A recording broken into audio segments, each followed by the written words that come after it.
The bell in the steeple of the First Baptist Church of Abalone Flats gave one last, choked clang and then went silent. The sound died as if strangled, leaving the 1887 afternoon to the mercy of the wind, which did nothing but move the red dust from one side of the street to the other. Then the church doors blasted open. It was not the joyous exit of a new union. It was a detonation. Maris Quayle, in a white dress that was already filmed with the territory's grime, stumbled onto the porch, her lungs burning. She was not a bride. She was prey. She ripped the lace veil from her hair, the delicate fabric tearing with a sound like a dry sob. The gesture was not one of relief, but of rage. It freed her view, and it also revealed the mark on her left wrist, a fresh, plum-colored bruise in the shape of a thumb. It was a promise of what was to come, laid there by the man whose ring she had just refused, Harlan Vetch, a name that meant railroad to some, progress to others, and law to the entire Red Butte territory. To Maris, it meant a cage. "I'd rather die," she whispered, the words stolen by the same wind that whipped her dark hair across her face. The dust stung her eyes, but she did not blink. She launched herself off the steps, ignoring the sharp pain as the heel of one white boot snapped clean off. She ran, half crippled by the fine shoes, toward the edge of the settlement. Behind her, the doors of the church vomited out Vetch's men, their polished boots clumsy on the wooden steps, their voices raised in anger, not concern. From the east, from the high-grass plains that Vetch claimed as his own, came the answer, the drumbeat of a dozen horses pushed to a gallop. They were not wedding guests. They were enforcers, cutting off the flatlands. Puffs of gun smoke, pale gray against the deep blue sky, punctuated the air. Each shot was an exclamation point at the end of a sentence she already understood. 400 yards away, at the last feeble property line of Abalone Flats, Rowan Vale was tamping a fence post. He worked for the Hollow Spur Ranch, a spread that Vetch was actively trying to choke out. The work was hard, the pay was thin, and the future was uncertain. But the rhythm of it was honest. Hammer up, sun hot on his neck, hammer down, the shock vibrating up his arms. Hammer up, the smell of creosote and dry earth. Hammer down, the stopped bell barely registered. Townsfolk were flighty, but the shouting, followed by the sight of the white dress moving fast against the brown landscape, broke his rhythm. He set the heavy mallet down, his body coming alert not with a jolt, but with a slow, cold tightening. He was a former trail scout, a man who had survived by reading the land, and what he was reading now was a hunt. He watched the woman. She ran with a desperate, broken gait, favoring one leg. He watched the riders cresting the small rise, fanning out in a practiced pincer movement, and he saw the men spill from the church, creating the anvil. She was running between them, straight into a trap. Rowan Vale wiped the sweat from his brow with his forearm, his eyes never leaving the scene. His hand did not go to the Colt holstered on his hip. It was not his fight. He had learned, the hard way, that intervening was a quick way to get a bullet in the back or a rope around the neck. He had his own ghosts, and they all advised him to stay quiet, to turn back to his post. Maris saw the riders to her left. She saw the men behind her. The open plain was a killing floor. Her gaze swept the terrain, looking for anything, any variation in the land, any small chance. There, tucked into the crease of juniper wash, half hidden by overgrown scrub oak, was a barn. It was not much, just a low-slung structure of weathered gray wood, probably an old line cabin or a long-abandoned way station. It was a box. It was a coffin. It was her only choice. She veered hard, pushing through the crackling sagebrush, the thorns tearing at the silk of her dress. The fabric, meant to symbolize purity and wealth, was now a shroud, catching on every branch, slowing her down. She heard a shout behind her, a man's voice, deep and resonant with ownership. "Harlan Vetch. Maris. Do not be a fool." The voice acted like a spur. She plunged down the shallow embankment of the wash, her broken boot sliding on the loose scree. She hit the barn's main door with her shoulder, the impact rattling the wood in its frame. It was barred from the outside. Panic, cold and acidic, rose in her throat. She scrambled along the wall, her hands feeling the rough planks, searching. A gap, a broken slat, just wide enough for a person to squeeze through, half hidden by a dead juniper bush. She ripped the bush aside and threw herself into the darkness. The air inside was thick and hot, a suffocating blanket of smells. Old hay, cured pine resin from the rafters, the sharp tang of horse sweat, and something else, fear. It was not dark, not completely. Thin blades of light cut through the warped siding, illuminating the dust motes that danced in the still air. She was not alone. Her eyes adjusted, and she saw them. 3 people, tied.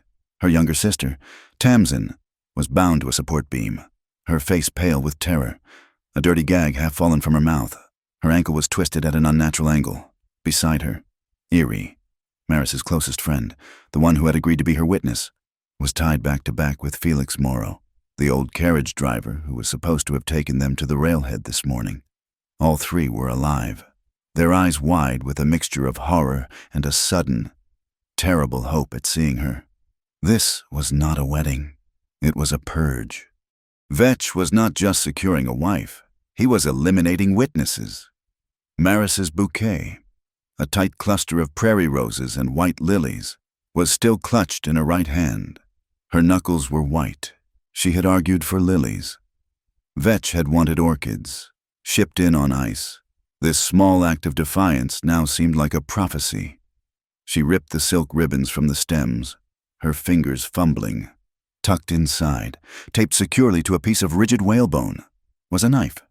It was not large. It was a slender, pearl-handled fruit knife, a bridal gift from her grandmother, intended for peeling apples on a honeymoon that would never happen.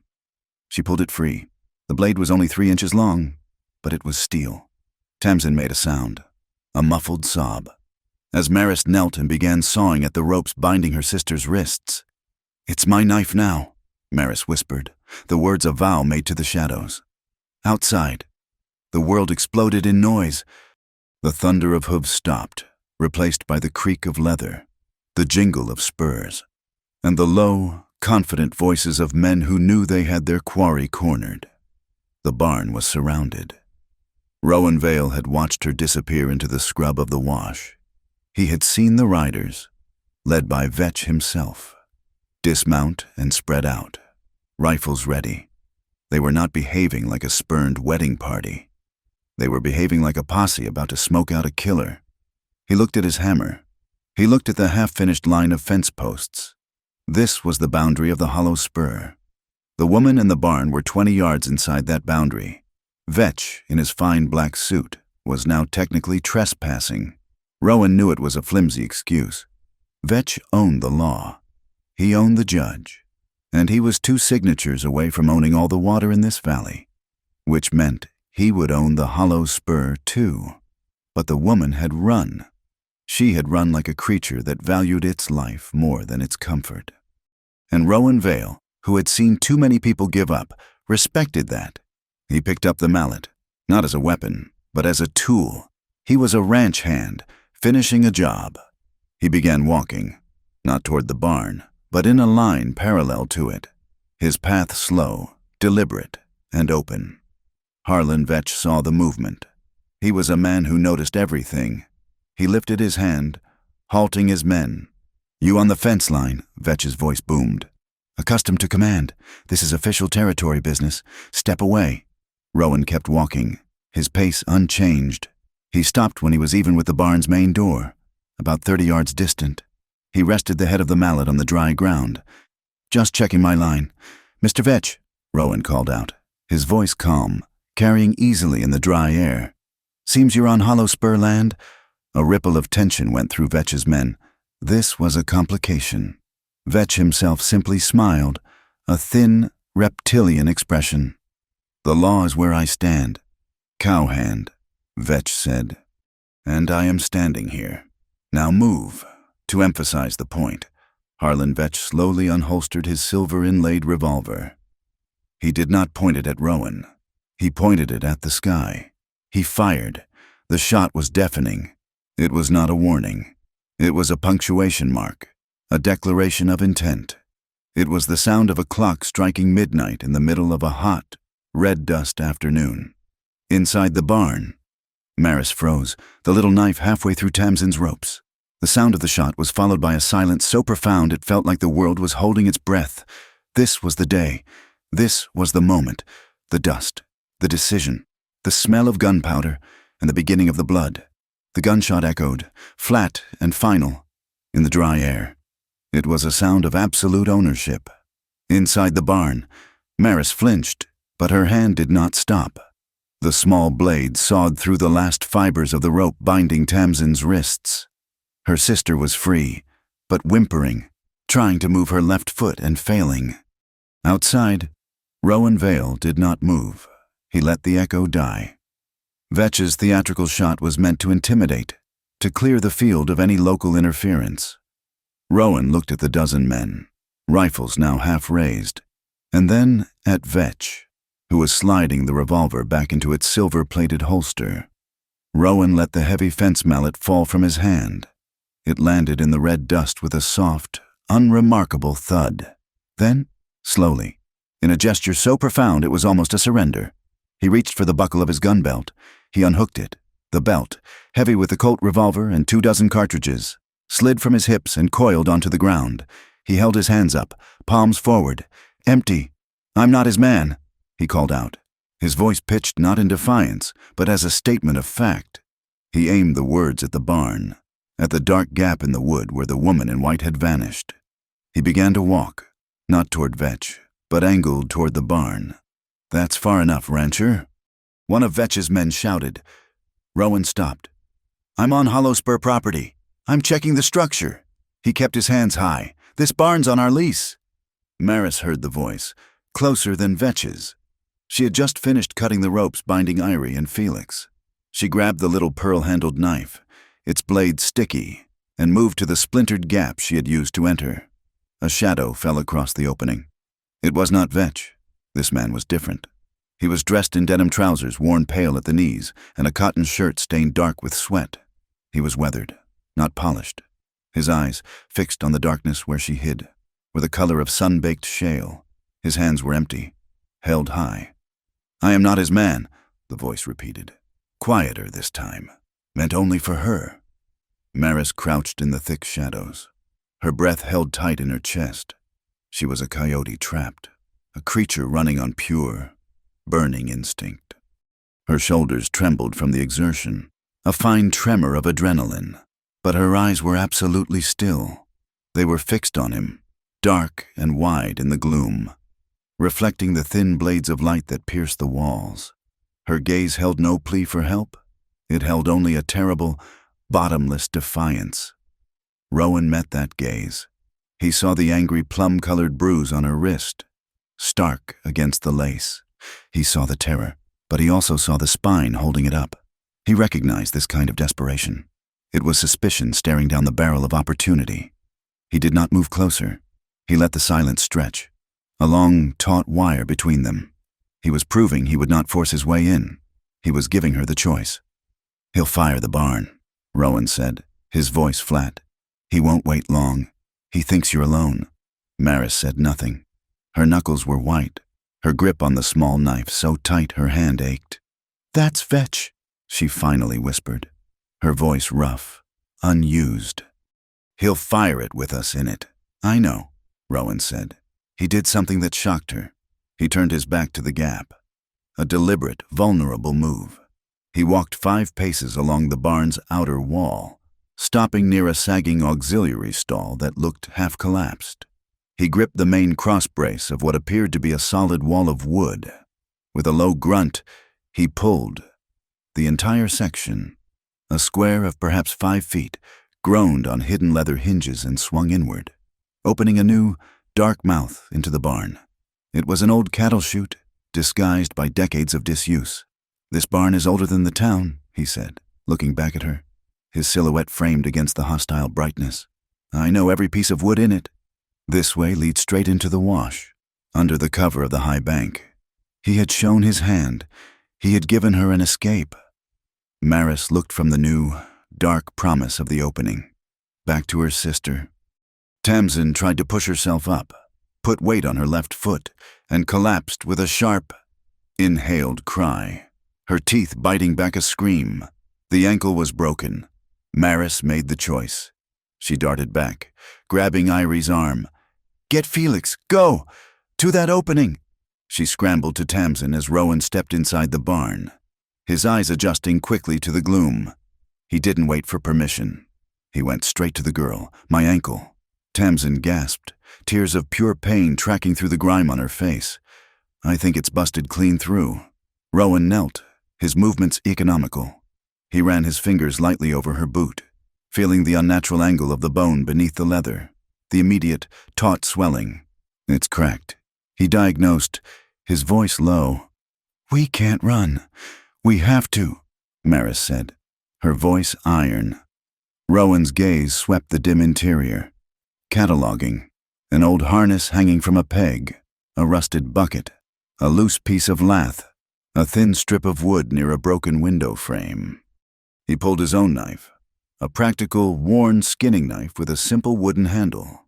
He moved to the harness and, with 2 quick slices, cut a long, strong tether of leather. He grabbed the piece of lath, walked it to the center beam, and broke it cleanly over his knee into 2 short, firm pieces. He returned to Tamsin. He didn't offer false comforts or gentle platitudes. He simply knelt, placed the 2 wooden pieces on either side of her ankle, outside the thin boot, and began to wrap the leather string. His movements were sure, tight, and fast. Maris watched his hands. They were scarred, the knuckles busted from work or fighting, the palms calloused as thick as boot leather. But they were steady. They did not jerk or fumble.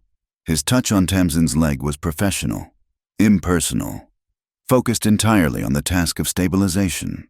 He did not invade. He did not trespass. He just supported. He was a man of pure, quiet function. Maris felt a knot of terror inside her, a cold stone that had been sitting in her stomach for months, loosened by the smallest fraction. This man knew how to fix what was broken.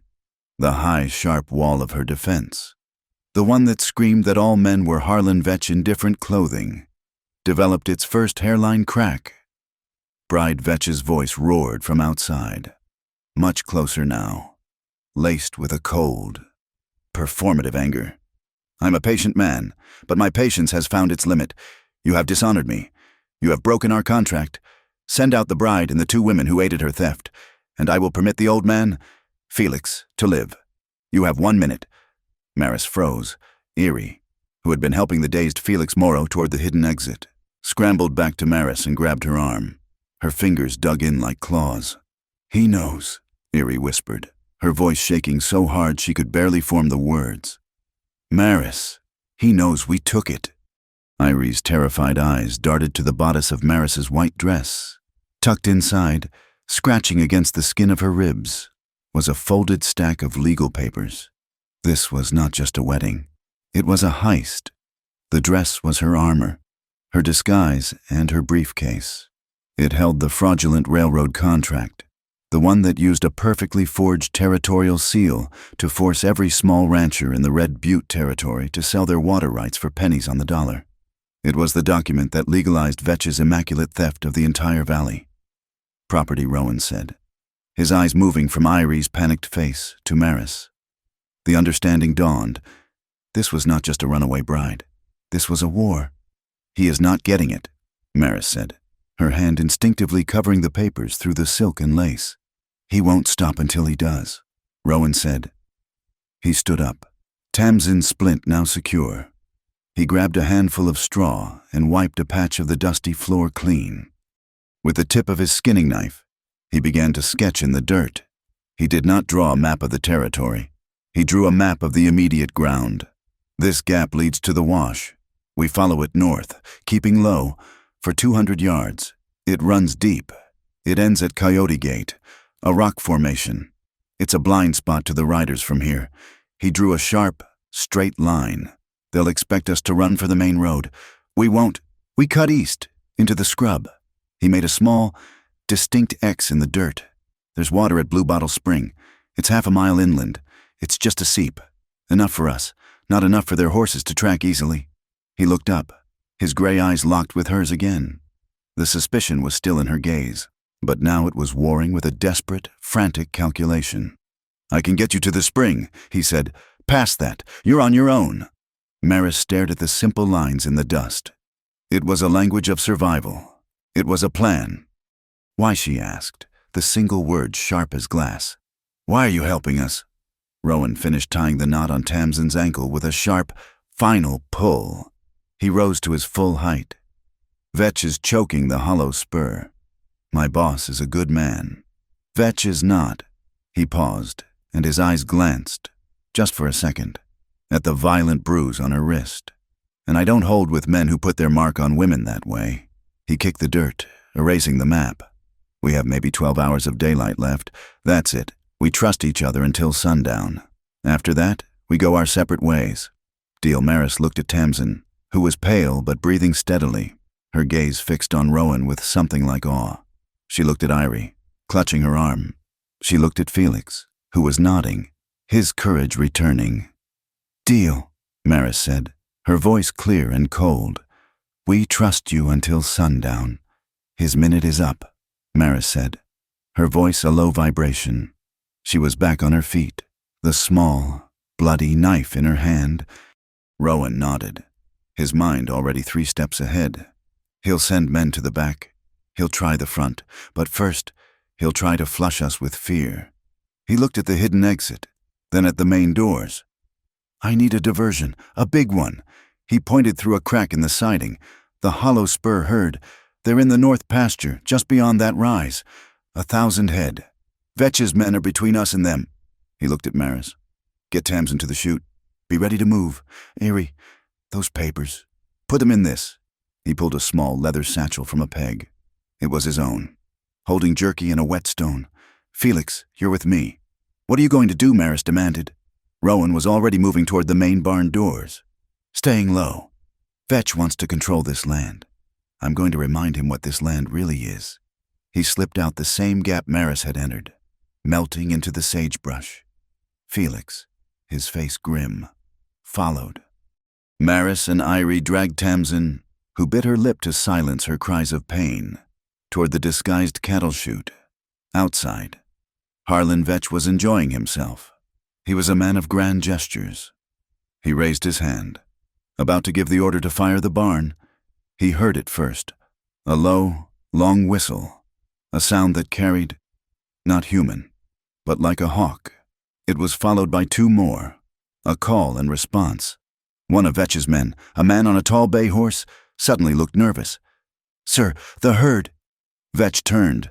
The ground was vibrating. Rowan and Felix had circled wide, coming up behind the massive, grazing herd of hollow spur longhorns. They let out a simultaneous, piercing yell, firing Rowan's retrieved rifle into the air. It was not a stampede. It was a surge. A living wall of 1,000 cattle, spooked from behind, began to move as one body. They did not run toward the barn, but past it, a river of horn and hide, flowing straight toward Vetch's line of mounted men. The gunmen's horses panicked. They reared, fighting the reins, their training useless against the primal fear of being trampled. Vetch's perfect, disciplined semicircle broke apart, his men scattering to avoid being swallowed by the mass of beef. Their shouts were lost in the lowing and the thunder of hooves. Now Rowan's voice came from the chute. He was back, his face streaked with dust. He had 2 horses, his own steady buckskin and a rangy, unbranded mare, both of which had been in the barn's small, hidden corral. There was also a single stray, a frightened-looking gelding, that had bolted from Vetch's line and was now huddled by the barn. "Irie, get Tamsin on the mare. Maris, you cut that stray loose. Felix, the gelding, go." It was chaos. Irie, with a strength Maris didn't know she possessed, helped Rowan lift Tamsin onto the mare. Maris ran to the stray, her little knife sawing through the reins that had snagged on a hitching post. She mounted, pulling Irie up behind her. Felix was already on the gelding. Rowan swung onto his buckskin. "Into the wash, stay low, go," Rowan yelled, smacking the rump of Maris's horse. They plunged down the bank, single file, into the deep, dry arroyo of mesquite draw. just as the last of the herd thundered past. Harlan Vetch, his face a mask of black fury, had fought his own horse back under control. He saw the escape. After them, shoot the men, I want her alive. A dozen rifles opened up. Bullets ripped through the air, kicking up plumes of dust, whining off the rocks of the draw. One of Vetch's men dismounted, ran to the porch of the nearby ranch house, leveling his rifle for a clear shot down into the ditch. Rowan, riding last, was the only target. He saw the man take aim. He lifted his own Winchester from its saddle scabbard. He did not aim at the man. He aimed at the large kerosene lantern hanging from the porch eaves, just above the shooter's head. He fired. The bullet shattered the glass. The lantern exploded in a ball of yellow flame and thick, oily smoke. The gunman screamed, dropping his rifle to beat at the fire that had suddenly engulfed the porch. The black smoke billowed out, a perfect, blinding curtain that concealed their path. They rode for their lives. They pushed the horses for a solid mile, the sounds of pursuit growing fainter, baffled by the smoke and the chaos of the scattered herd. The draw deepened, then forked. Rowan led them left into the shadow of a small canyon. A stream cut across their path. Chugwater Gulch. It was shallow, no more than 2 feet deep, but its bed was a treacherous mess of slick, algae-covered boulders. Rowan pulled his buckskin to a halt, the horse's flanks heaving. In the water, we go upstream. It's the only way to hide our tracks. He dismounted, his boots splashing into the cold water. He led the way, his horse stumbling behind him. The others followed. It was slow, agonizing work. Tamsin was white with pain, her hands locked in the mare's mane. Maris's heavy silk dress was a disaster, instantly soaked, weighing her down, catching on submerged branches. Felix, a better teamster than a horseman, looked seconds from falling. "Keep to the stones," Rowan ordered, his voice sharp, cutting through their panic. He pointed at Maris. Your dress is too loud, and you're walking wrong." Maris, her teeth chattering, didn't question him. She ripped at the ruined skirt of her wedding dress, tearing the expensive fabric away at the waist, leaving her in the white cotton chemise and bodice. The practical undergarments were far better suited for survival. "How do I walk?" she asked. "Don't step on the mud. Stone to stone, even the small ones. Plant your heel first, then your toe, like you're writing your name in the rock. A light step slides. It leaves a mark. A firm step holds. It leaves nothing." Maris followed his command. Heel, toe, heel, toe. She focused on the simple, burning agony in her feet, on the solid feel of the rock through her ruined boots. She learned, adapting with every step, her mind, sharp and clear, focused on this one. Single task, leave no trace. They traveled that way for what felt like an eternity, the canyon walls rising around them, the only sound the splash of water and the pained breathing of the horses. They finally emerged from the gulch, the land opening up into a high, rocky plateau. They were exposed, but the sun was beginning to dip, painting the clouds in shades of blood and gold. They were clear. A high-powered shot cracked the air. It did not whine. It snapped, like a giant whip. A chip of granite exploded from a boulder not 5 feet from Maris's head. Sniper Rowan roared. "Scatter rocks." Now they dove from their horses, scrambling behind a jumble of sandstone boulders. Maris dragged Tamsin with her, the two of them collapsing behind a waist-high slab of rock. Rowan, Irie, and Felix found cover nearby. The horses, spooked, ran a few dozen yards before stopping, their reins trailing. "Where is he?" Felix hissed, peering around his rock. "Catclaw Bluff," Rowan said, his voice grim. He pointed with his chin to a sheer, high rock formation 1,000 yards distant, a perfect sniper's nest that commanded the entire pass. "He's got us pinned. He's waiting for one of us to break for the horses." Another shot. This one kicked up dust precisely where Rowan had been a second before. The man was good and patient. Maris looked down at the torn, muddy scrap of her white dress, still clutched in her hand. "Vetch wants me alive," she whispered, the thought cold and sharp. "He won't risk hitting me." She looked at Rowan. "He'll be watching for me. For the dress." Rowan's eyes met hers. He understood instantly. She found a long, dead yucca stalk, its fibers tough as wood. She hooked the sodden white silk over the end. "Don't hold it steady," Rowan said, his voice low. "Make it move, like you're running, hunched over." Maris took a deep breath. She braced herself behind the rock. "Now!" She thrust the stalk out, moving it low and fast along the ground, just visible above the scrub brush. The sniper took the bait. The rifle cracked from the bluff. The bullet tore through the silk, sending the yucca stalk spinning from Maris's hand. But the muzzle flash, a tiny, bright spark against the shadowed rock, had given him away. Rowan was ready. He had his rifle resting on the boulder. He didn't have a clean shot at the man, who was tucked deep in a natural crevice. The range was extreme. He didn't aim at the man. He aimed at the massive, flat slab of granite above the sniper's nest. He exhaled, his finger tightening on the trigger. He fired. The sound of his shot was almost lost in the vastness. They waited. A second passed. Then came the distinct crack of the bullet hitting the rock face, a sound that slapped back at them from the bluff. A high, thin cry. The sniper's rifle clattered down the rocks, glinting in the falling light.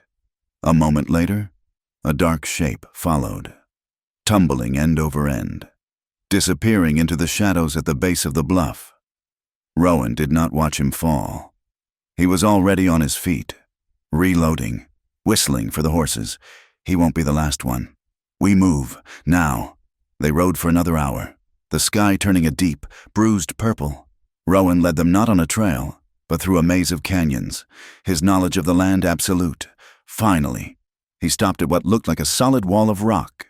He dismounted, pushed aside a heavy growth of mesquite, and revealed a narrow, dark opening. "Hearth rock," he said. "A line cabin for ranchers. Vetch doesn't know about it. We'll be safe here for the night." They led the horses inside. It was not a cave, but a natural courtyard, formed by massive, leaning boulders that formed a protective roof. It was completely hidden from view. A small, clear spring seeped from the back wall, pooling in a stone basin. Felix, his old bones groaning, took charge of the horses, rubbing them down with handfuls of dry grass. Erie helped Tamsin, settling her against a smooth rock wall, giving her water from Rowan's canteen. Maris, her adrenaline finally draining away, sank to the sandy floor. Her hands, which had been so steady, began to shake.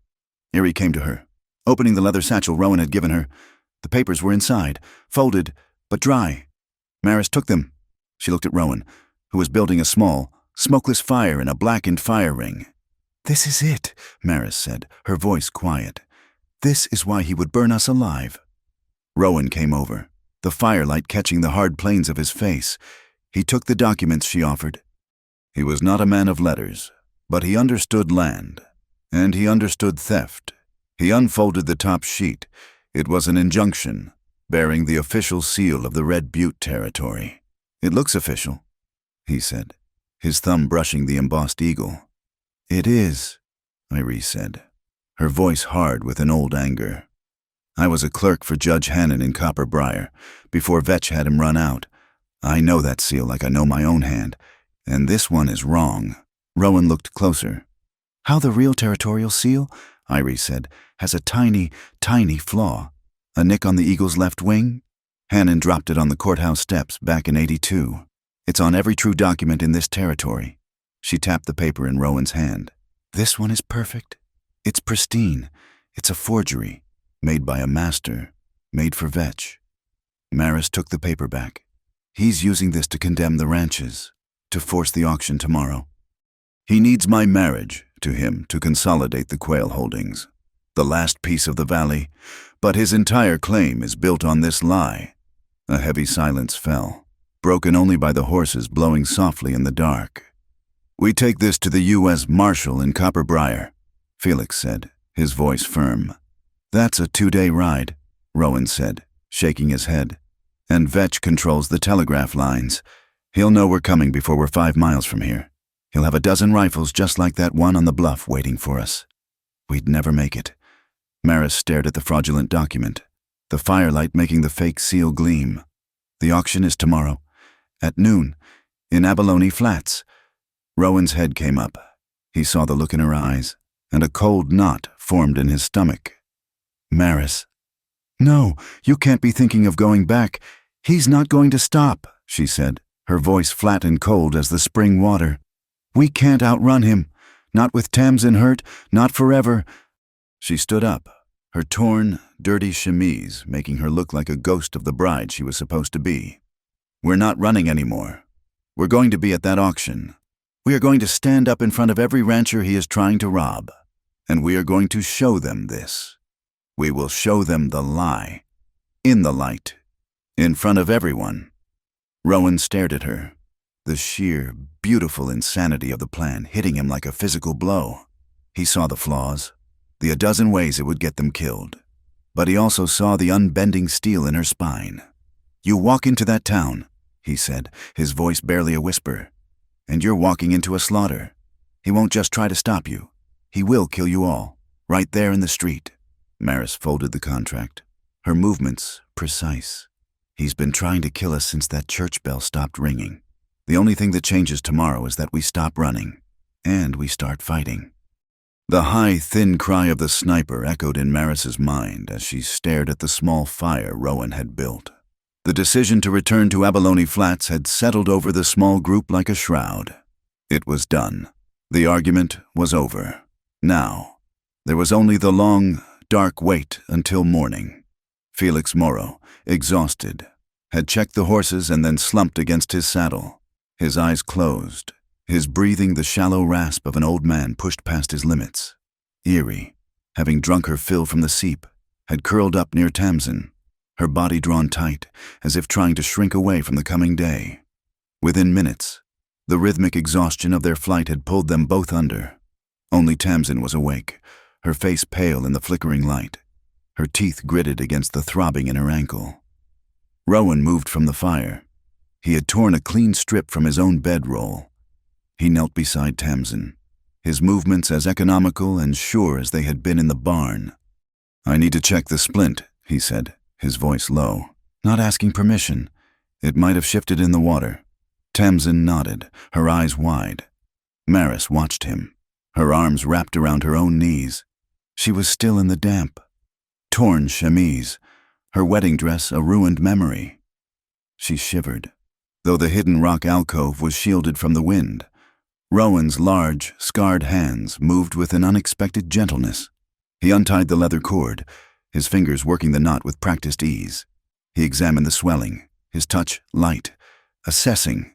It's not good, he said, his voice flat, but the bones are still in line. The splint held. We need to rewrap it. Keep the pressure steady.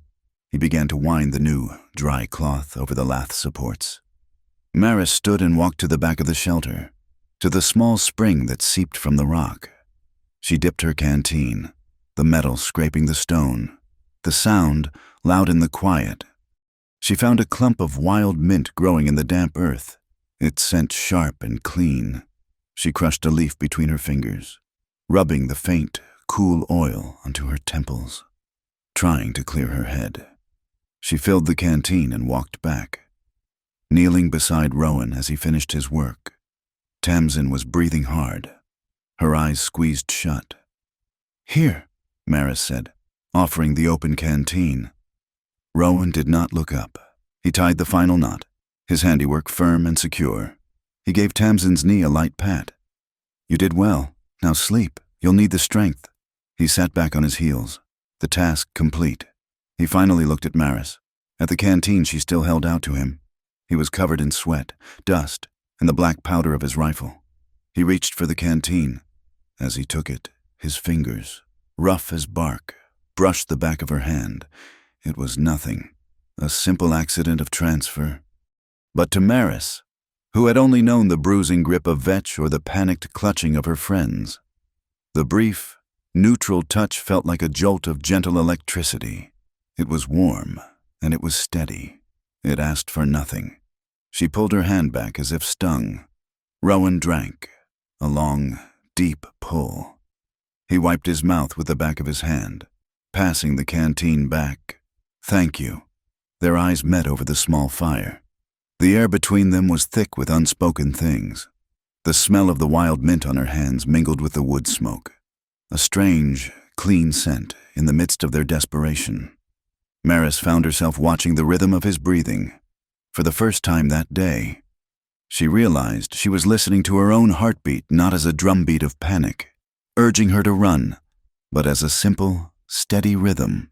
A rhythm that, for this one moment, was content to just stay. Tamsin let out a soft sigh, her head finally lolling to the side. She was asleep. They were alone. "You've done this before," Maris said, her voice quiet. "Bandaging." Rowan stared into the low flames. He picked up a dry twig and pushed a glowing ember back into the pile. I scouted for wagon trains before the railroad made them obsolete. Out on the trail, you learn to patch 3 things: harnesses, wagon wheels, and people. He was quiet for a long moment, his face hard in the firelight. "I wasn't always good at it." Maris waited, sensing the weight behind the words. "I used to run the Salt Widow Pass route," he said, his voice barely louder than the fire. "It's a bad stretch. High walls, narrow track, 1,000 places for an ambush." He fed another twig to the flames, watching it catch and flare.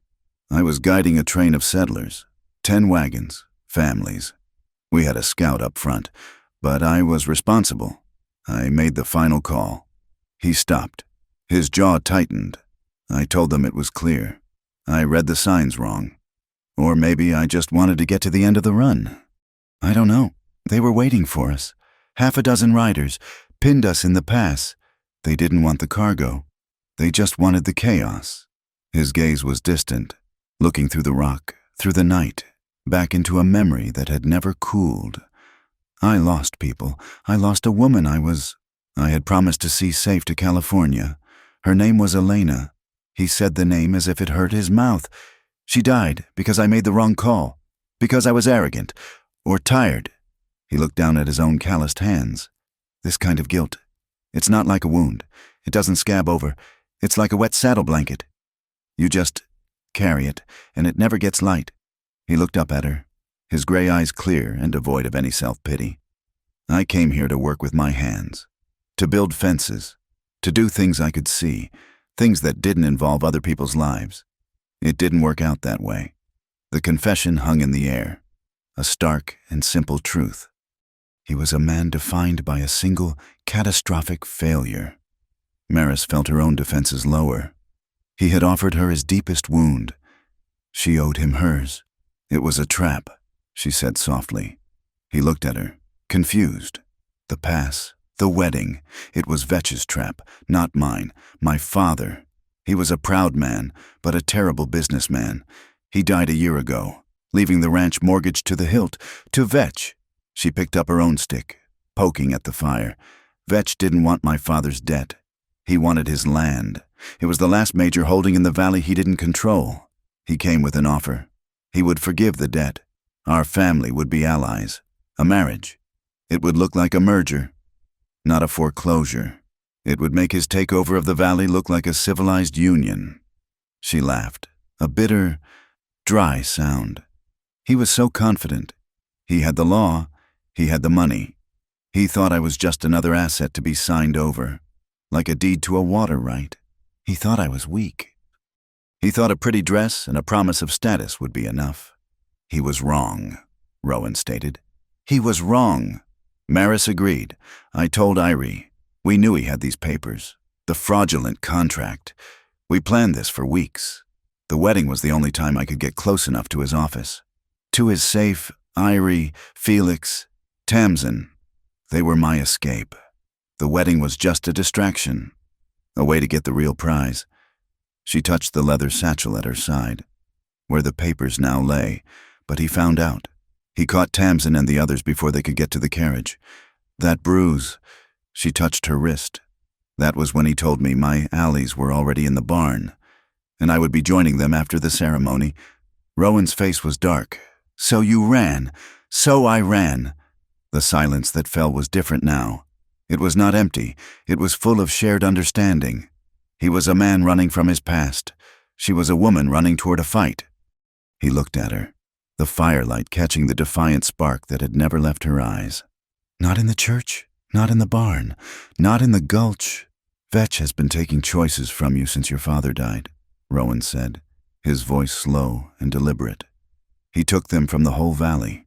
What you're doing tomorrow, walking back into that town, that's you taking the choice back. He leaned a fraction closer, his gaze so intense it felt like a touch. From now on, Maris, you choose. The words hit her with more force than the sniper's bullet. You choose. It was the one thing no one had ever said to her. It was the one thing Vetch had built his empire on erasing. The space between them, charged with the scent of mint and smoke, with the ghosts of Salt Widow Pass and the threat of the coming dawn, suddenly collapsed. He leaned in, and she met him halfway. The kiss was not the desperate, frantic grasping of two people who thought they were about to die. It was slow. It was a discovery. His lips were chapped from the wind, tasting faintly of salt and dust. Her hand, the one that smelled of wild mint, came up to cup his jaw, feeling the rough stubble. It was a kiss of profound recognition. It was a long, deep, and gentle affirmation that they were both still alive, that they were both more than the things that haunted them. His hand, the one that had bandaged her sister, came up, not to her waist, not to pull her closer, but to rest on her shoulder. His thumb brushed the line of her collarbone, a simple, warm pressure that anchored her. She pulled back first, but only an inch. They rested their foreheads together, breathing the same air, their eyes closed. His other hand came up to her back, not in passion, but in support. A solid, warm hand that simply held her. It was a healing touch, a silent promise that she was not carrying this burden alone. Maris let out a breath she felt she had been holding since she first put on the white dress. She opened her eyes, looking into his, which were only inches away. She saw the fatigue, the guilt he carried, and something new, something that was only for her. She put her hand on his chest, a gentle, stopping pressure. "Let's have something to look forward to tomorrow," she whispered. The words, a blend of profound hope and stark realism, hung between them. She was choosing. She was choosing this, and she was choosing to wait. A slow, tired smile touched the corner of Rowan's mouth. He understood. He respected the line. He did not pull away. Tomorrow, he agreed, his voice rough. They stayed like that for a long time, foreheads touching. Then, as if by a silent, mutual pact, they both shifted, turning to face the fire. Maris leaned her head against his shoulder. He did not move, accepting the weight. They sat in the quiet dark of the hidden shelter, not as lovers, but as two soldiers, two survivors, guarding the dying embers of the fire. And in the space between them, where his shoulders supported her head, trust, fragile and tentative, began to put down roots in the darkness. The small, smokeless fire had burned down to a pile of winking embers. The brief, intense connection between Maris and Rowan lingered in the air, a fragile warmth against the cold reality of the approaching dawn. The quiet of the shelter was a respite. But it was not peace. It was a strategy session. Felix Morrow, who had been sitting with his back against a saddle, his eyes closed, finally spoke. His voice was a gravelly rumble, as if pulling the words up from a deep, dry well. That seal, Maris, who was sitting near Rowan but no longer touching, looked at him. The leather satchel with the papers was in her lap, a heavy, tangible weight. The one Irie said was wrong, Felix continued, his eyes still closed. The one that's too perfect. "What about it?" Felix Maris asked, leaning forward. "I know the man who made it." The shelter, which had seemed so quiet, became profoundly silent. Even Tamsin, stirring in her pained sleep, held her breath. Rowan's gaze snapped to the old teamster. "It's Clerk Wendry," Felix said, opening his eyes. They were roomy and tired, but sharp.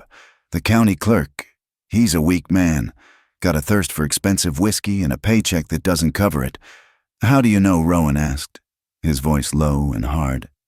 "I'm a driver," Felix said, as if that explained everything. "People forget the driver can hear. About 2 months back, I got a late-night fare, a man in a city suit, smelled of cigars and new money. He wasn't from here. He was a railroad man, one of Vetch's associates from back east. He wanted a ride to Wendry's house, not the courthouse. Quietly. Felix shifted, the leather of his saddle creaking. I drove him. I waited, like I was told. It was near 3 in the morning when he came out. He was laughing. Wendry was on the porch, bowing like a servant. I heard the railroad man slap him on the back. He said, "Get that done, and your shares will be worth more than this whole dusty territory." Then he got in my carriage, and I took him to Vetch's hotel. Erie, who had been listening with a gathering dread, suddenly sat bolt upright. "Of course," she whispered, her face pale. Wendry. He would have the press. He could make a new die. Her mind was working quickly, the old training of her clerk days clicking into place. But Wendry couldn't have done it alone. A land injunction of this magnitude. It needs more than a forged seal. It needs a moral witness, someone the town trusts, someone to stand beside the clerk and nod, to make it all seem right. She looked at Maris, her eyes wide with a terrible memory. "Preacher Dern, Caleb Dern." The preacher Maris asked. "He left 6 weeks ago, said his mother was sick. He was forced out," Irie said, her voice shaking with a sudden, cold fury. I was in the clerk's office when Vetch and Dern came out of a private meeting. Vetch was smiling.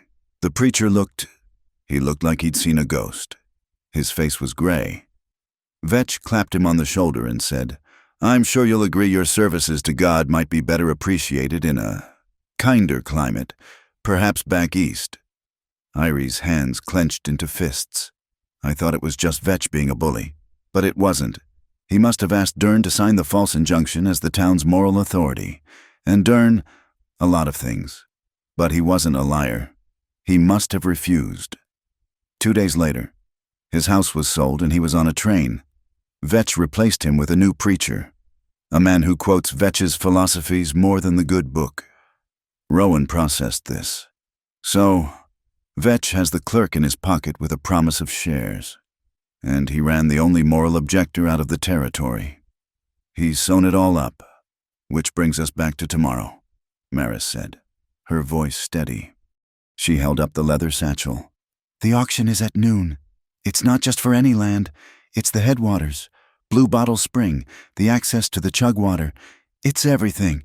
He wins that bid, and he doesn't have to foreclose on a single ranch." Rowan finished, the grim logic settling on him.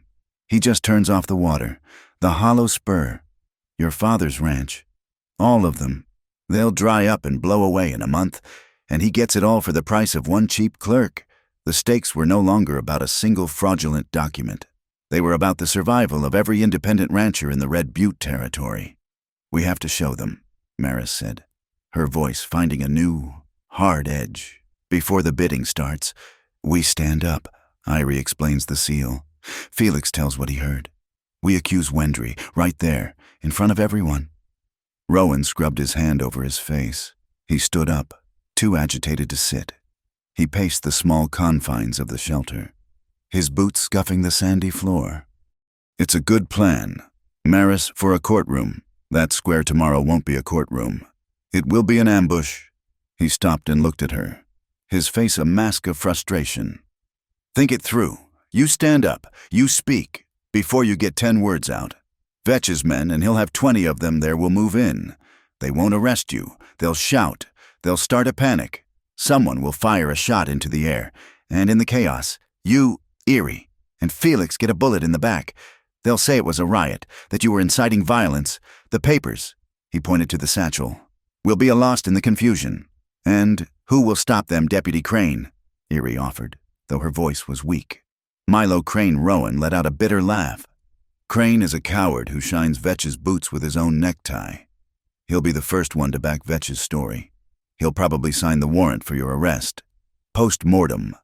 Maris's face hardened. "He is a coward. But he's a coward who wears a territorial badge. If we put him on the spot, in front of 50 ranchers who are about to lose their livelihoods, he has a choice. He can back Vetch and prove to every man there that the law is a lie. Or he can do his job. We have to force him to choose. He won't get the chance, Rowan insisted, his voice rising. Vetch's guns will make the choice for him. We are outgunned. We are outmaneuvered. We need something else. We need a deterrent. We need witnesses that Vetch can't buy. Bully or shoot. There's no such thing, Felix said, his voice heavy with defeat. He owns this territory, not all of it, Rowan said. He stopped pacing and looked toward the narrow, hidden entrance of the shelter, as if he could see the lands beyond. He doesn't own the Calico Bend. Felix and Ari looked at him, confused. The Yavapai, Felix said, a new nervousness in his voice. The Bend people, Rowan. They don't meddle. They keep to their land. They don't involve themselves in town business. They trade with the Hollow Spur, Rowan said. My boss, John Roper, he respects them, and they respect him. They've been on that bend for 100 years, long before Abalone Flats was a name. Vetch has been trying to run them off, too.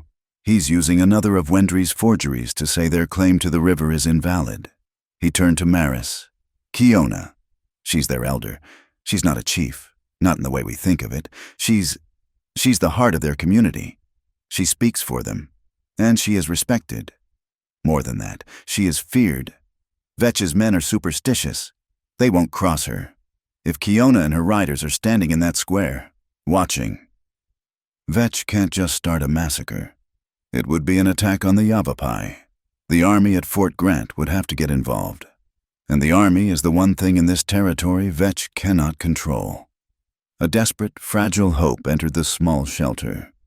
How do we get to her? Maris asked, already grabbing the satchel. It's a 2-hour ride, north. Hard riding, Rowan said. Irie, you stay here with Tamsin and Felix. Keep the horses hidden. You'll be safe. Vetch's men won't find this place. Maris and I will go. Maris was already moving toward the horses when Rowan put a hand on her arm, stopping her. His grip was firm, not bruising, but demanding her full attention. Wait, you have to understand how to ask. You can't go in there begging for help. You can't ask her to fight for us. They've seen generations of settlers ask them to bleed for white men's fights over paper and gold. She will say no, and she will be right to say no. Maris looked at his hand on her arm, then back to his face. She saw the ghost of Elena in his eyes, the fear of making another wrong call. She nodded, her mind clear. I understand, she said. I'm not asking her to fight. I'm not asking her to join our side. She held up the leather satchel that held the forged document. I'm asking her to be a witness.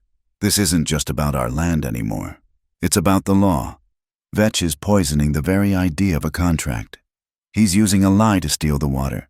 That water feeds Calico Bend just as it feeds the Hollow Spur. I'm asking her to come and stand in the light, so the truth we speak cannot be buried in a shadow. Rowan studied her face, the simple, powerful honesty of her words. He nodded once, slowly. That might work. They rode in the thin, gray light of pre-dawn. They pushed the horses hard, following the shadow of the mountains, until they reached the green, lush line of trees that marked the Calico Bend River. They were stopped before they had seen the camp. 2 riders, silent as shadows, emerged from the cottonwoods, their rifles held steady. They were young, their faces hard. Rowan held up an empty hand. We are from the Hollow Spur. We asked to speak with Kiona. We come in peace. The riders stared, unmoving. After a long moment, one of them gave a curt nod and motioned for them to follow. The camp was small, clean, and quiet. It blended with the land so perfectly they were in the middle of it before they realized. Kiona was sitting outside a simple wickiup, her hands weaving a tight, intricate basket from river reeds. She was an older woman, her hair the color of snow, her face a beautiful, complex map of the land itself. She did not look up as they approached. Maris dismounted, Rowan beside her. She stood before the elder, her heart pounding. She did not wait. She told the story, from the church to the barn, from the forged seal to the plan for the auction. She finished, her voice clear in the morning air, with the same words she had spoken to Rowan. We do not ask you to fight. We do not ask you to spill blood for our quarrel. We ask only that you stand as witnesses. Vetch will use violence to hide this lie. But he will not start a war, not in front of you. We ask you to come and watch, so that the truth may be seen." Kiona's hands never stopped their weaving. The only sound was the rhythmic scraping of the reeds. Finally, she looked up.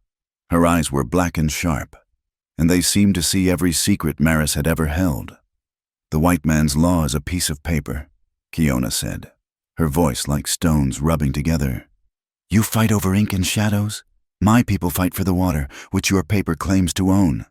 This paper is a lie that will steal the water from all of us," Maris said, her voice finding a new, hard edge. "He is stealing the water. He is stealing the land. He is stealing the law itself. That affects your people as much as it does mine." Kiona looked down at the basket she was making. She wove one last strand. Then, with a sharp pull, she finished the edge. She set it aside. "Justice does not belong to your people or my people," she said, her voice firm. "It does not belong to a side. It belongs to the light." She looked at Maris, a long, appraising stare. "If you bring the truth to the light, it must be seen. An act of truth, once seen, cannot be undone. Vetch knows this. That is why he lives in the shadows." Kiona looked at one of the silent riders who had escorted them in. "Take 2 others. Ride to the white man's town. Stand in the square, where all can see you. You will not draw a weapon. You will not speak. You will only watch." The rider nodded once. Maris let out a breath she hadn't known she was holding. "Thank you." Kiona picked up her work again. "I am not doing this for you. I am doing this for the water and for the light. Now go. The sun is rising, and your day is waiting." The town square of Abalone Flats was a stage set for a legal hanging. Red, white, and blue banners, already limp in the noon heat, flapped listlessly from the porch of the general store. They announced the Territorial Progress Land Auction. About 50 ranchers and townsfolk stood in the dust, a captive audience, their faces grim. They knew this was not an auction. It was a foreclosure. On a hastily built wooden platform, Harlan Vetch was in his element. He was dressed in a fine black suit, his voice smooth and resonant, flowing over the crowd like expensive oil. "This is not an end, but a beginning," he declared, his arms spread wide. "Prosperity. That is the promise of the railroad. That is the promise I bring to Abalone Flats. A partnership that will lift this territory from the dust and into the 20th century."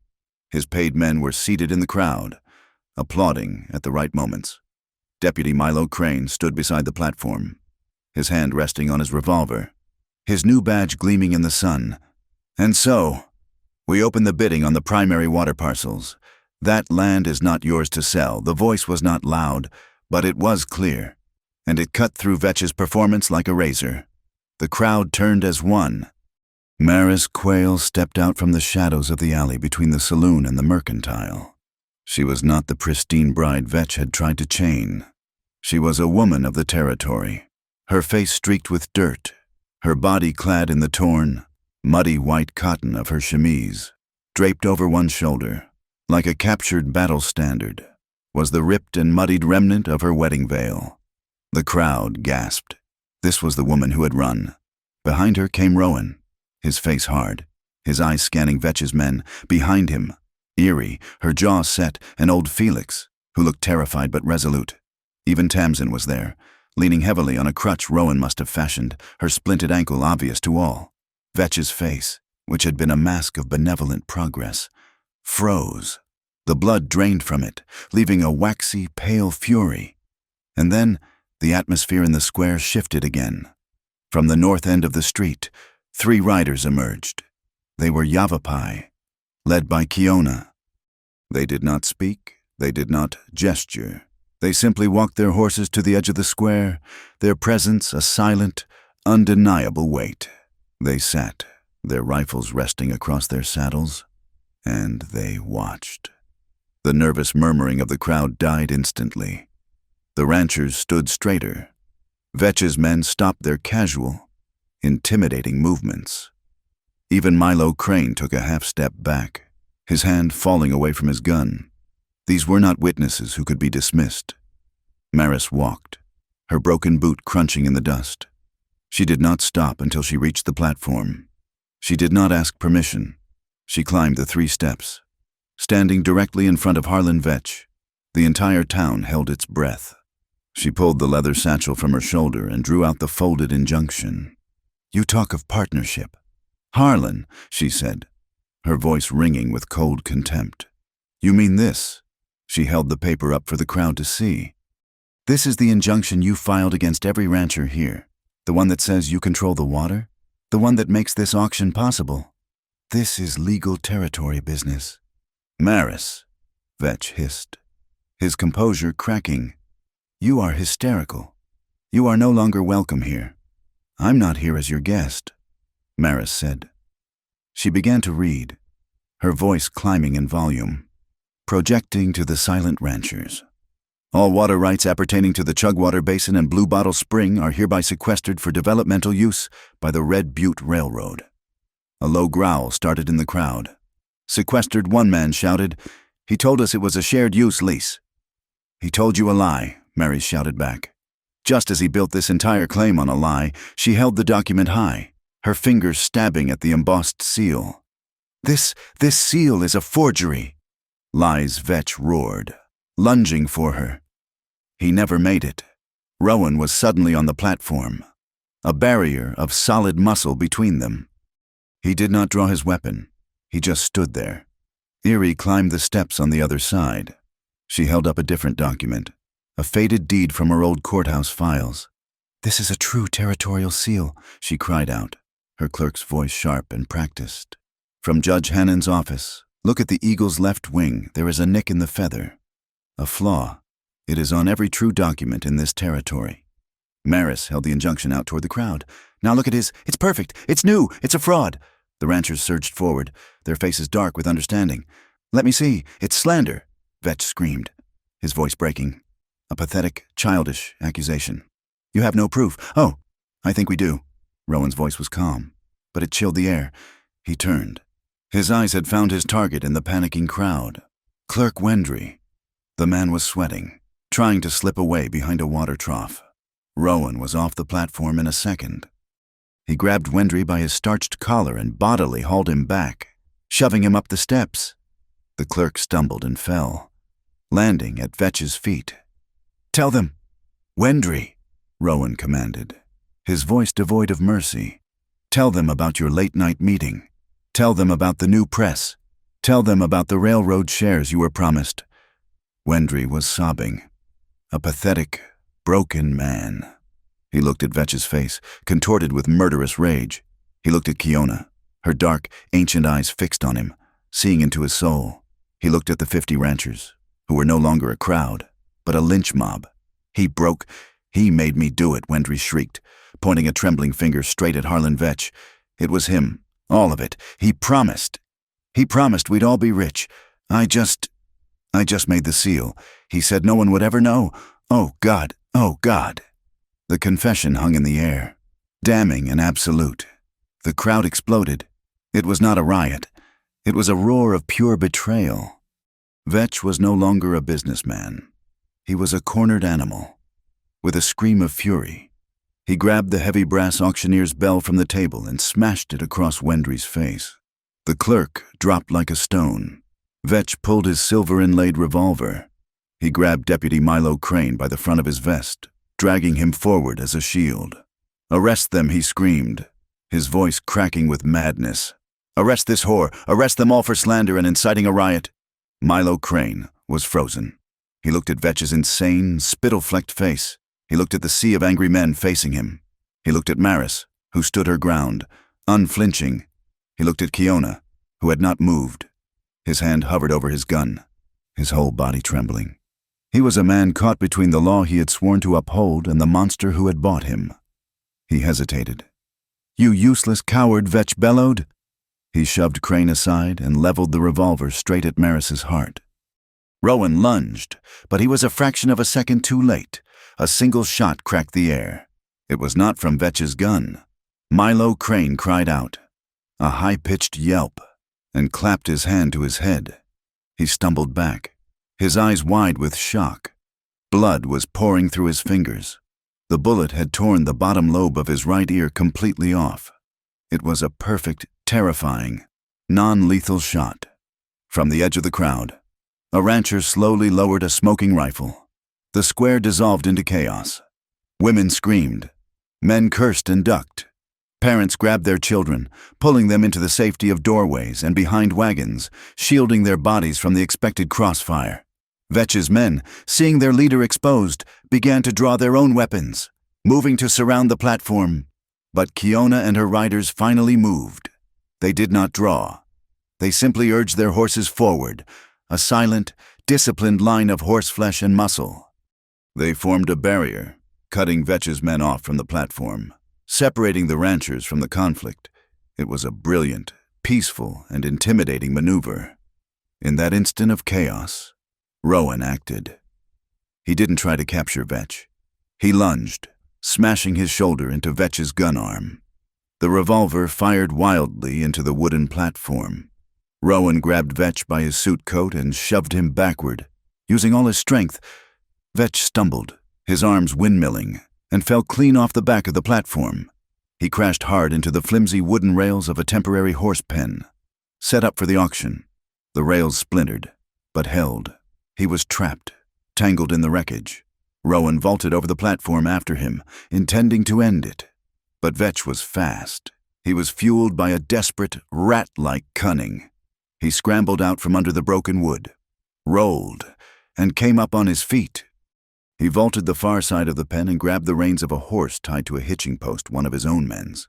He swung into the saddle, his fine suit torn, his face bleeding from a cut on his cheek. He was a demon of pure, unadulterated hate. He pointed a shaking finger, not at Rowan, but straight at Maris. "You," he screamed, his voice a raw shriek that echoed off the buildings. "You think you've won. This changes nothing. You want that barn. You can have it. I'll burn Hollow Spur to the ground tonight, with you and your whole filthy crew inside it." He raked his spurs into the horse's flanks and galloped away, his remaining men, confused and leaderless, scattering in his wake. The square was left in stunned silence. Clerk Wendry was moaning, holding his broken face. Deputy Crane was sitting in the dust, staring at the blood on his hands. The ranchers, breathing hard, slowly lowered their weapons. Maris watched V. "He's coming to us," she said, her voice quiet. "He said he'd burn the barn." Rowan looks at her, then at the empty pen. He sees the cold, tactical light in her eyes. He's expecting us to be trapped in it. Rowan says, "I know," Maris answers, her hand clenching the tattered piece of veil. "This time, we'll be the ones setting the trap." This seems like a solid plan. The town square of Abalone Flats was a stage set for a legal hanging. Red, white, and blue banners, already limp in the noon heat, flapped listlessly from the porch of the general store. They announced the Territorial Progress Land Auction. About 50 ranchers and townsfolk stood in the dust, a captive audience, their faces grim. They knew this was not an auction. It was a foreclosure.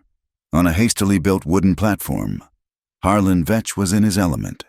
He was dressed in a fine black suit, his voice smooth and resonant, flowing over the crowd like expensive oil. "This is not an end, but a beginning," he declared, his arms spread wide. "Prosperity. That is the promise of the railroad.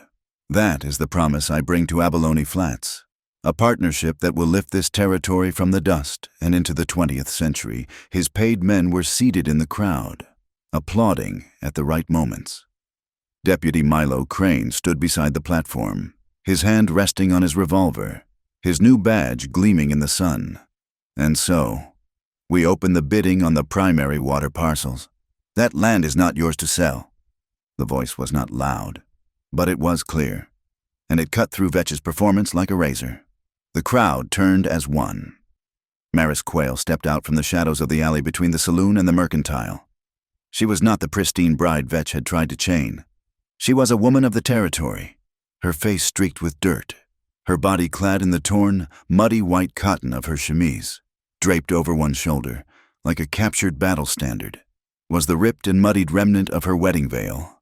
The crowd gasped. This was the woman who had run. Behind her came Rowan, his face hard, his eyes scanning Vetch's men. Behind him, eerie, her jaw set, and old Felix, who looked terrified but resolute. Even Tamsin was there, leaning heavily on a crutch Rowan must have fashioned, her splinted ankle obvious to all. Vetch's face, which had been a mask of benevolent progress, froze. The blood drained from it, leaving a waxy pale fury. And then, the atmosphere in the square shifted again. From the north end of the street, 3 riders emerged. They were Yavapai, led by Kiona. They did not speak, they did not gesture. They simply walked their horses to the edge of the square, their presence a silent, undeniable weight. They sat, their rifles resting across their saddles, and they watched. The nervous murmuring of the crowd died instantly. The ranchers stood straighter. Vetch's men stopped their casual, intimidating movements. Even Milo Crane took a half-step back, his hand falling away from his gun. These were not witnesses who could be dismissed. Maris walked, her broken boot crunching in the dust. She did not stop until she reached the platform. She did not ask permission. She climbed the 3 steps, standing directly in front of Harlan Vetch. The entire town held its breath. She pulled the leather satchel from her shoulder and drew out the folded injunction. "You talk of partnership. Harlan," she said, her voice ringing with cold contempt. "You mean this?" She held the paper up for the crowd to see. "This is the injunction you filed against every rancher here, the one that says you control the water, the one that makes this auction possible. This is legal territory business. Maris," Vetch hissed, his composure cracking. "You are hysterical. You are no longer welcome here. I'm not here as your guest," Maris said. She began to read, her voice climbing in volume, projecting to the silent ranchers. "All water rights appertaining to the Chugwater Basin and Blue Bottle Spring are hereby sequestered for developmental use by the Red Butte Railroad." A low growl started in the crowd. "Sequestered," one man shouted. "He told us it was a shared use lease." "He told you a lie," Maris shouted back. Just as he built this entire claim on a lie, she held the document high, her fingers stabbing at the embossed seal. This seal is a forgery," Lies Vetch roared, lunging for her. He never made it. Rowan was suddenly on the platform, a barrier of solid muscle between them. He did not draw his weapon. He just stood there. Erie climbed the steps on the other side. She held up a different document, a faded deed from her old courthouse files. "This is a true territorial seal," she cried out, her clerk's voice sharp and practiced. "From Judge Hannon's office, look at the eagle's left wing. There is a nick in the feather, a flaw. It is on every true document in this territory." Maris held the injunction out toward the crowd. "Now look at his. It's perfect. It's new. It's a fraud." The ranchers surged forward, their faces dark with understanding. "Let me see. It's slander," Vetch screamed, his voice breaking. "A pathetic, childish accusation. You have no proof." "Oh, I think we do." Rowan's voice was calm, but it chilled the air. He turned. His eyes had found his target in the panicking crowd. "Clerk Wendry." The man was sweating, trying to slip away behind a water trough. Rowan was off the platform in a second. He grabbed Wendry by his starched collar and bodily hauled him back, shoving him up the steps. The clerk stumbled and fell, landing at Vetch's feet. "Tell them." "Wendry," Rowan commanded, his voice devoid of mercy. "Tell them about your late-night meeting. Tell them about the new press. Tell them about the railroad shares you were promised." Wendry was sobbing, a pathetic, broken man. He looked at Vetch's face, contorted with murderous rage. He looked at Kiona, her dark, ancient eyes fixed on him, seeing into his soul. He looked at the 50 ranchers, who were no longer a crowd, but a lynch mob. "He broke. He made me do it," Wendry shrieked, pointing a trembling finger straight at Harlan Vetch. "It was him, all of it. He promised. He promised we'd all be rich. I just made the seal. He said no one would ever know. Oh God. The confession hung in the air, damning and absolute. The crowd exploded. It was not a riot. It was a roar of pure betrayal. Vetch was no longer a businessman. He was a cornered animal. With a scream of fury, he grabbed the heavy brass auctioneer's bell from the table and smashed it across Wendry's face. The clerk dropped like a stone. Vetch pulled his silver-inlaid revolver. He grabbed Deputy Milo Crane by the front of his vest, dragging him forward as a shield. "Arrest them," he screamed, his voice cracking with madness. "Arrest this whore." Arrest them all for slander and inciting a riot. Milo Crane was frozen. He looked at Vetch's insane, spittle-flecked face. He looked at the sea of angry men facing him. He looked at Maris, who stood her ground, unflinching. He looked at Kiona, who had not moved. His hand hovered over his gun, his whole body trembling. He was a man caught between the law he had sworn to uphold and the monster who had bought him. He hesitated. "You useless coward," Vetch bellowed. He shoved Crane aside and leveled the revolver straight at Maris's heart. Rowan lunged, but he was a fraction of a second too late. A single shot cracked the air. It was not from Vetch's gun. Milo Crane cried out, a high-pitched yelp, and clapped his hand to his head. He stumbled back, his eyes wide with shock. Blood was pouring through his fingers. The bullet had torn the bottom lobe of his right ear completely off. It was a perfect, terrifying, non-lethal shot. From the edge of the crowd, a rancher slowly lowered a smoking rifle. The square dissolved into chaos. Women screamed, men cursed and ducked. Parents grabbed their children, pulling them into the safety of doorways and behind wagons, shielding their bodies from the expected crossfire. Vetch's men, seeing their leader exposed, began to draw their own weapons, moving to surround the platform. But Kiona and her riders finally moved. They did not draw. They simply urged their horses forward, a silent, disciplined line of horseflesh and muscle. They formed a barrier, cutting Vetch's men off from the platform, separating the ranchers from the conflict. It was a brilliant, peaceful, and intimidating maneuver. In that instant of chaos, Rowan acted. He didn't try to capture Vetch. He lunged, smashing his shoulder into Vetch's gun arm. The revolver fired wildly into the wooden platform. Rowan grabbed Vetch by his suit coat and shoved him backward, using all his strength. Vetch stumbled, his arms windmilling, and fell clean off the back of the platform. He crashed hard into the flimsy wooden rails of a temporary horse pen. Set up for the auction, the rails splintered, but held. He was trapped, tangled in the wreckage. Rowan vaulted over the platform after him, intending to end it, but Vetch was fast.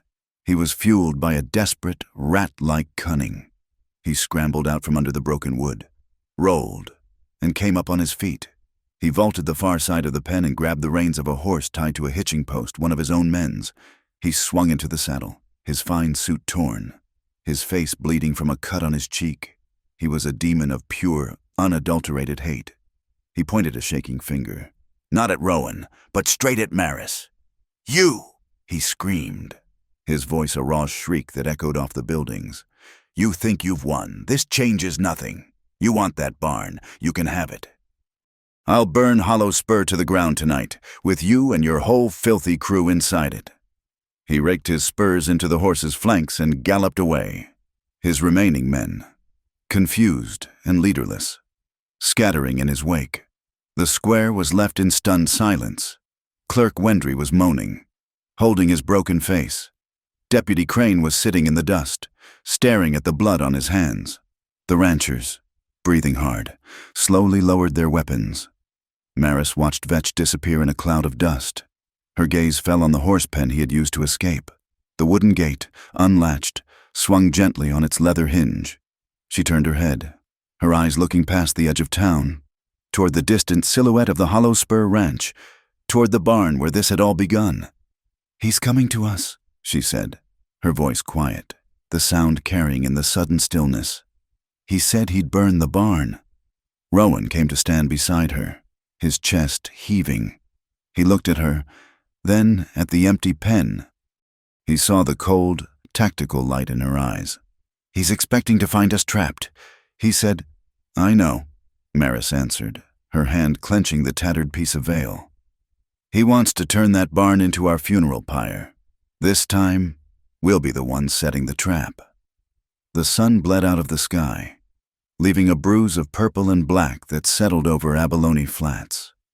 The square was quiet, the ranchers having dispersed to their homes, the air thick with the promise of violence. Deputy Crane was gone, nursing his ear and his pride. Wendry had been locked in his own courthouse jail. Kiona and her riders had melted back into the landscape, promising only to watch the night. The ride back to the Hollow Spur barn was silent, a funeral procession in reverse. They were not burying a body. They were going to create one. When they reached the barn, the energy was different. It was no longer a refuge or a prison. It was a weapon. As the last light faded, Rowan took command, his voice low and precise in the gloom. "Felix, Erie, the rock salt. There's a 30-pound sack in the lean-to. I want a shallow trench, right inside the main door, maybe 2 inches deep. Fill it, make it look like shadow." "What's the salt for?" Irie asked, her hands already sore. "Vetch is an arrogant man," Rowan said, glancing at Maris. "He'll be startled. He'll stumble. I want him to fall. I want his gun to fall. That salt is damp. It will foul the firing mechanism of a revolver in a second." Maris watched him, a new, cold respect settling in. This was the scout, the man who read the land, who understood ambushes. "Tamsin," Rowan continued, "you and Irie are on lookout. In the loft. These 2 vents." He pointed to the high, slatted openings on either side. "Give you a clear view of the north and south approaches. You'll have these." He reached into his saddlebag and pulled out 3 railroad signal flares. "When the men with the torches move, you light these, 1 in each vent. The sudden light will blind them, and it will panic the horses." "And you?" Maris asked. Rowan grabbed a long, heavy coil of rope from a peg. He tested the main beam in the center of the barn, the one Tamsin had been tied to. He looked up into the darkness of the rafters, 20 feet above. "I'll be waiting." While he secured his rope and climbed, Maris, Erie, and Felix prepared the rest of the trap. They checked the hidden cattle chute, the exit they had used hours before. They dragged a heavy watering trough in front of it, barring it from the inside. They did the same to the only other small door. There was only one way in the main. Wide barn doors. Rowan called down from the darkness. "Maris, the main door. The pulley. It's counterweighted. I can rig it to drop fast, but I need you to set the bait." Maris nodded, though he couldn't see her. Felix returned from his work, his hands gray with salt. "The trench is laid. Good," Maris said. "Now, Felix, I need you to go back. Go to the saloon. You're a terrified old man. You're scared. You're drunk. You tell anyone who will listen that Harlan Vetch was right, that the bride has gone mad, that she's given up, that she's waiting in the Hollow Spur barn. Alone, asking for him." Felix's eyes went wide. "He'll know it's a trap." "No," Maris said, her voice hard. "He won't. He is the vainest man I have ever known. He will believe I am broken. He will believe I am crawling back. He needs to believe it. Go!" The old man, his spine stiffened by her resolve, nodded once and slipped out into the night. That left the 3 of them. Irie helped Tamsin up the ladder to the loft, their movements slow and pained. They settled into the hay, their faces pale in the darkness. The signal flares held ready. Rowan was invisible, a shadow among shadows in the rafters above. Maris was alone on the barn floor. She took a deep breath. She looked down at her torn, functional chemise. This wasn't the bait. She walked to where she had dropped it. Hours ago, the wedding dress, it was a ruined, muddy, and torn scrap of lace and silk. She picked it up. It felt heavy, not with fabric, but with symbolism. She slipped it on over her clothes, the damp silk clinging to her. She found the tattered shred of the veil and draped it over her hair. She was the ghost of the woman she had almost become. She lit a single lantern, the one they had left. The small, yellow flame cast huge, dancing shadows. She placed it on a barrel, just inside the wide-open barn door. Then she stood, framed in the light, a single, perfect target, and she waited. An hour passed. The only sound was the cry of a distant coyote. Then, the sound of hooves. Not a charge. A slow, confident walk. A dozen horses. maybe more. They were coming from the main road. Maris's heart hammered against her ribs, but she did not move. They stopped, a dark mass of men and horses, just outside the circle of light. She could smell the pine resin of torches, the sharp tang of kerosene, and she could smell him, his expensive cigar smoke. Harlan Vetch dismounted. He was no longer in his ruined suit. He had changed into practical black riding clothes. He carried a heavy rifle, and she could see the silver inlay of his holstered revolver. He laughed, a low, appreciative, and utterly cruel sound. "So, the little bird has come back to her cage," he called out. He unslung a large 2-gallon canister of kerosene from his saddle and handed it to one of his men. "You see, I told you, they always break." He stepped forward, his men fanning out behind him, their torches unlit but ready. He was walking into the light. "I was going to burn this place with you cowering inside it. Maris," he said, his voice a predator's purr.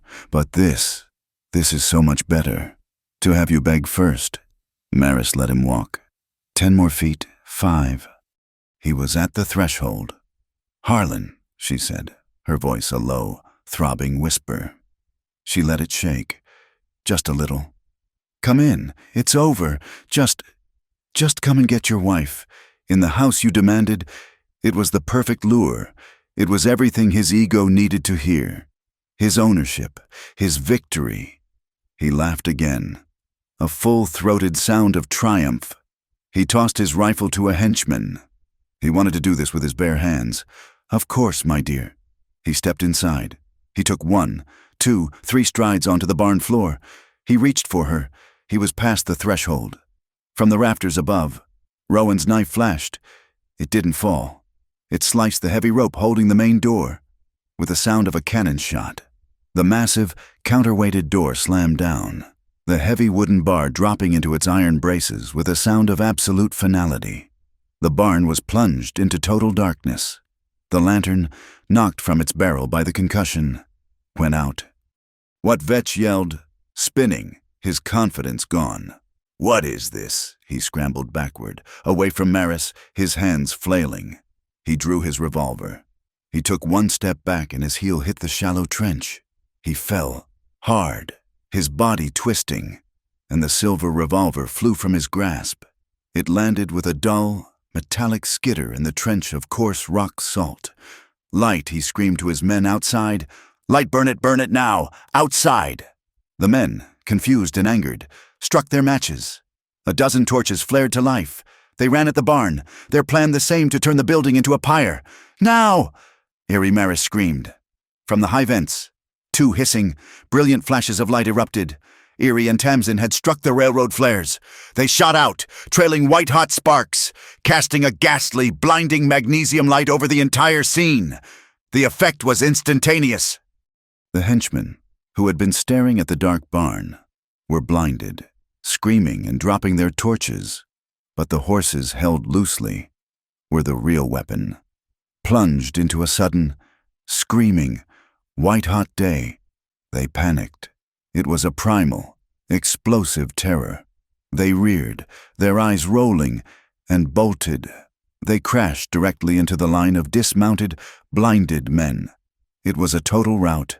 Men were trampled. The ground was a sea of screaming horses and scattered, burning torches. From the north and south, Kiona and her 2 riders emerged, not as fighters, but as a containment line, their presence ensuring the stampede was final, that Vetches scattered. Terrified men could not regroup. Inside the barn, it was black. Vetch was scrambling on his hands and knees in the darkness, feeling for his gun. "Maris, you diseased whore. I'll gut you." He found it. He found the revolver in the salt. He stood up, his back to the center post, and pointed the gun at the sound of Maris's breathing. Click! He cocked the hammer again, frantic. Click! The salt had done its work. The mechanism was fouled. He heard a sound above him, the creak of a rope. Rowan dropped. He landed silently, 2 feet from Vetch. He was a blacker shadow in the dark. Vetch roared and lunged, swinging the useless, heavy revolver like a club. Rowan didn't bother to block it. He stepped inside the swing, his fist connecting with Vetch's stomach in a single, breath-stealing punch. Vetch collapsed, gagging. Rowan was on him in an instant. He grabbed Vetch's arms, slammed him hard against the central support beam, the very beam Tamsin had been tied to. Vetch's head cracked against the wood. Before Vetch could recover, Rowan had his wrists. There was the sharp, cold sound of metal on metal. Ratchet. Click. Rowan had cuffed him to the post. The trap was sprung. The tiger was in the cage. Maris, her heart pounding, fumbled for a match, her hands shaking. She found the fallen lantern and lit it. The small, yellow light rose again. It illuminated Harlan Vetch, the railroad baron, the master of the territory, chained to a support post in a barn. Defeated. Rowan was breathing hard. A set of iron cuffs from his saddlebag now locked on Vetch's wrists. It was over. Then Maris smelled it. Smoke. One of the torches, thrown by a henchman before the flares had lit, had landed on the roof. It had found a purchase in a clump of dry shingles. Rowan. The roof. He looked up. A small, orange flower of flame was blooming in the rafters, directly above the hayloft. The plan had worked, but it was about to kill them all. Erie Tamsin, get down now. Rowan bellowed. The two women scrambled down the ladder, Tamsin half falling, half sliding. Felix Maris screamed, dragging the old man from where he'd been hiding. The rain barrel, the buckets, the barn that had been their sanctuary, their prison, and their trap was now a blazing inferno. He'll burn. We have to get him out, Maris yelled, looking at Vetch, who was coughing, his eyes wide with terror as the smoke thickened. No, Rowan shouted, grabbing her arm. We save the barn first, or none of us get out. Get the water. There was no more strategy. There was only desperation. The five of them, Maris, Rowan, Irie, Felix, and the one-legged Tamsin formed a frantic, coughing bucket brigade from the large rain barrel at the corner of the barn to the spreading fire. The smoke was thick, burning their lungs. The heat was intense. Maris's ruined dress began to singe.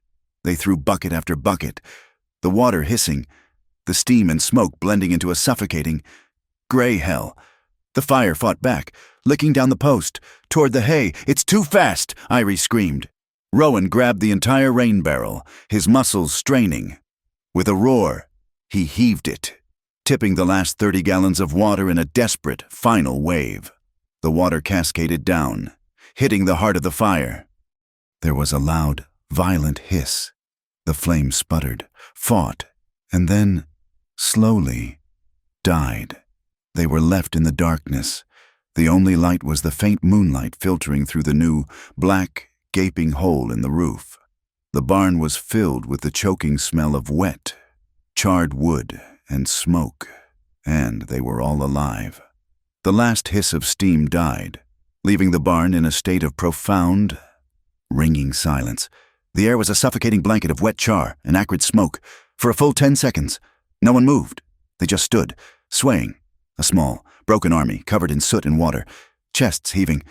Felix was the first to break, slumping against the barn wall, his body racked by a deep, dry cough. Irie, her face a mask of grime, stumbled to Tamsin and sank to her knees, her hands protectively hovering over her sister's splinted ankle.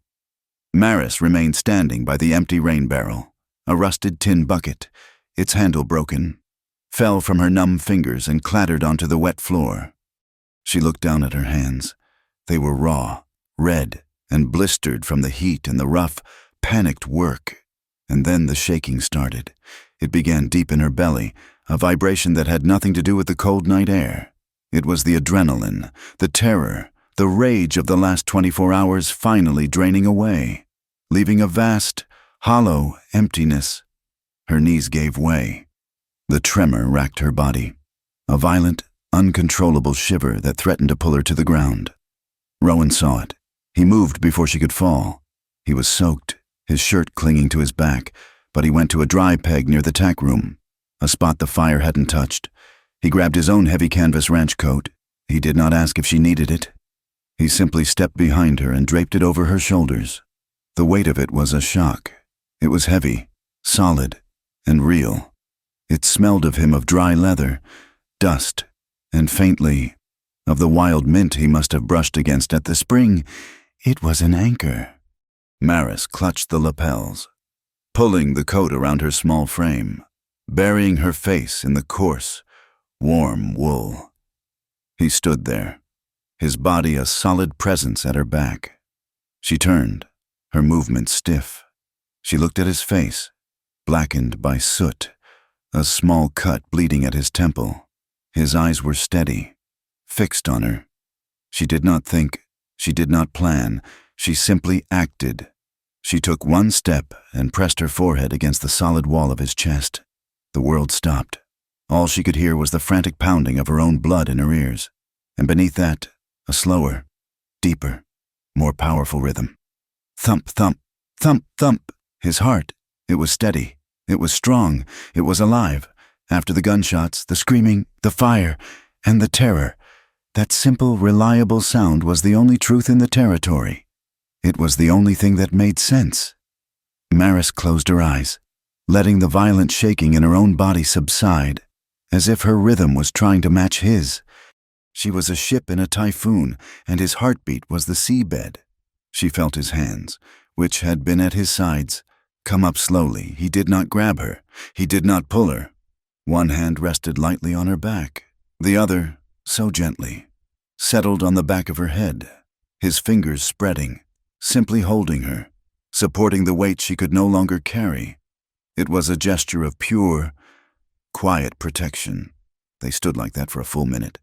In the shadows, Irie, Tamsin, and Felix quietly busied themselves, checking on the slumped, cuffed form of Harlan Vetch, who was coughing, his curses muffled by the smoke. They were giving Maris and Rowan the silence. Finally, Maris pulled her head back. She did not step away, but simply tilted her head to look up at him. Her sooty hand came up, not to his face, but to rest on his chest, right over the sound that had anchored her. "Harlan," she whispered, her voice rough from the smoke. "He thought he could own me. He thought that just by signing a paper and putting a ring on my finger, he could make me his property." Rowan watched her, his gaze unwavering. He said nothing, letting her find the words. "I ran from him," she continued, her voice gaining a small, steel thread of its former strength. "I fought him because I would not let him be the one to choose. What we did tonight, what we do tomorrow. When we take him and those papers to the marshal, that is for justice. That's for the law." She paused, her fingers curling slightly against his shirt. She looked down, at her hand on his chest, and then back up at his eyes. "But this," she said, her voice dropping, becoming intensely personal. "This is for me." His breath hitched. "The slightest, sharp intake of air. I choose you."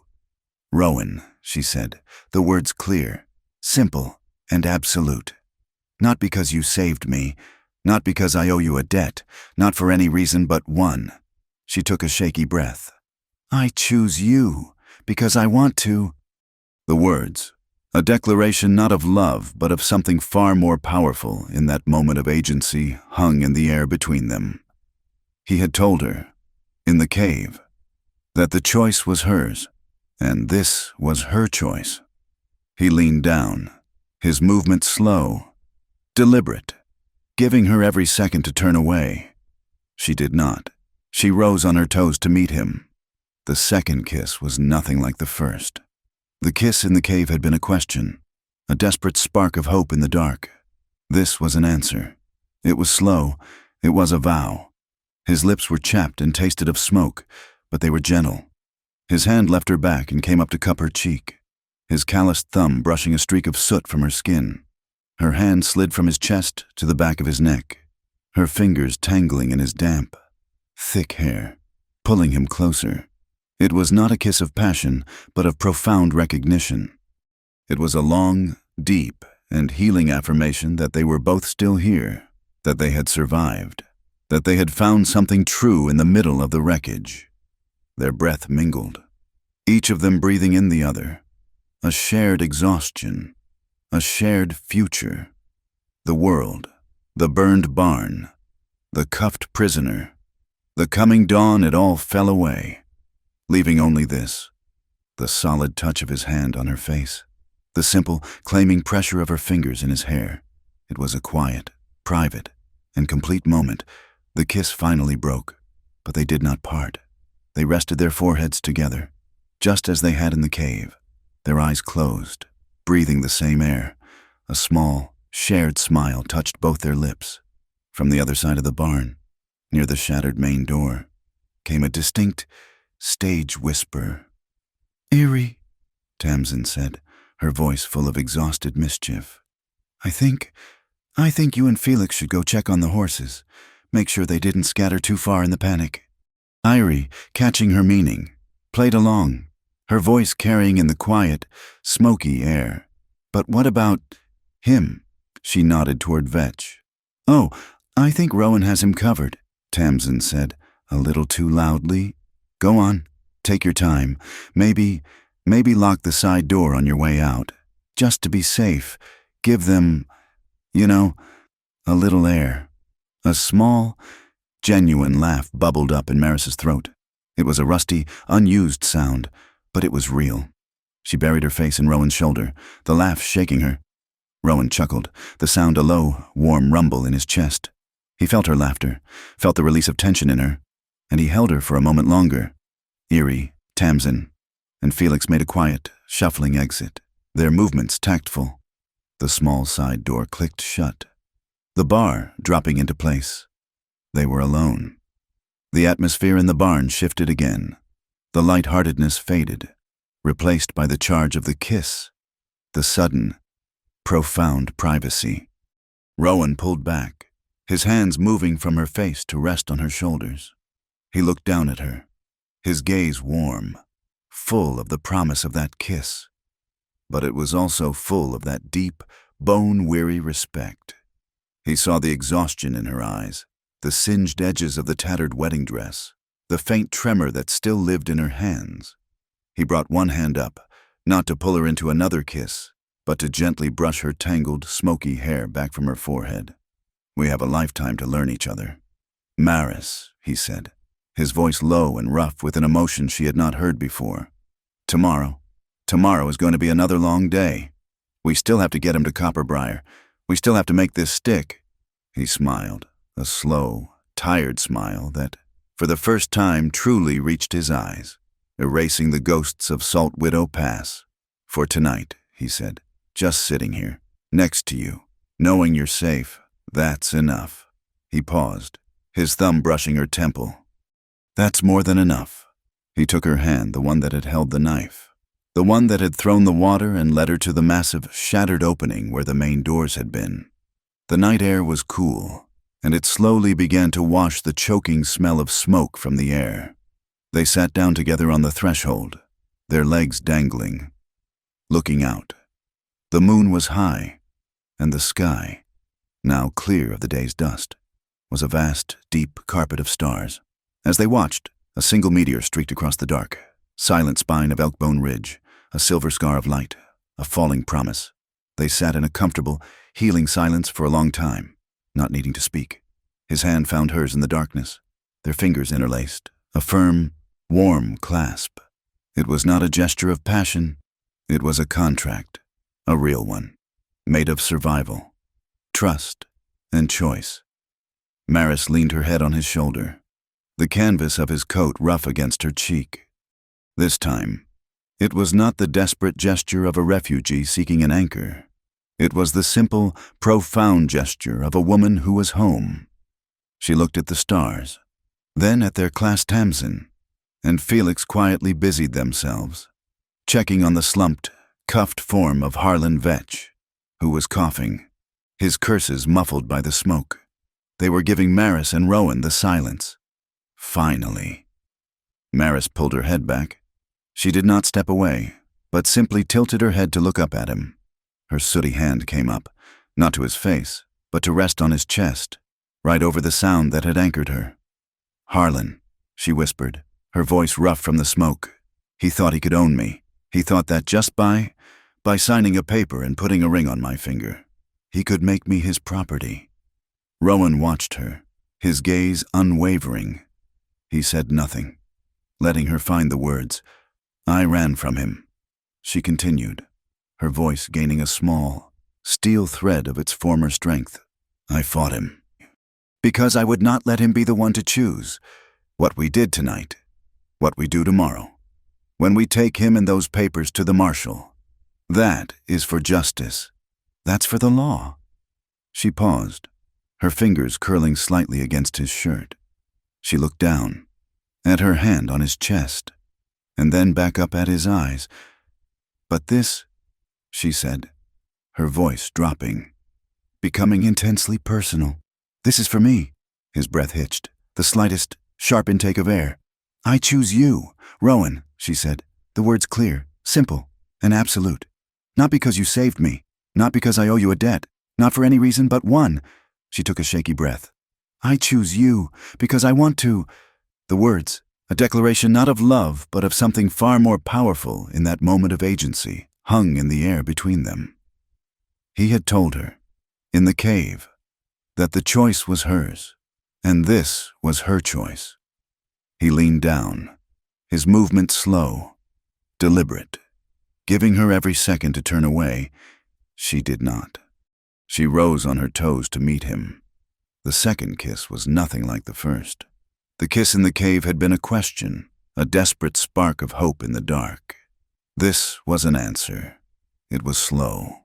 It was a vow. His lips were chapped and tasted of smoke, but they were gentle. His hand left her back and came up to cup her cheek, his calloused thumb brushing a streak of soot from her skin.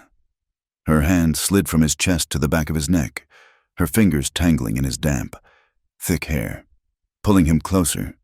It was not a kiss of passion, but of profound recognition. It was a long, deep, and healing affirmation that they were both still here, that they had survived, that they had found something true in the middle of the wreckage. Their breath mingled, each of them breathing in the other. A shared exhaustion, a shared future, the world, the burned barn, the cuffed prisoner, the coming dawn. It all fell away, leaving only this.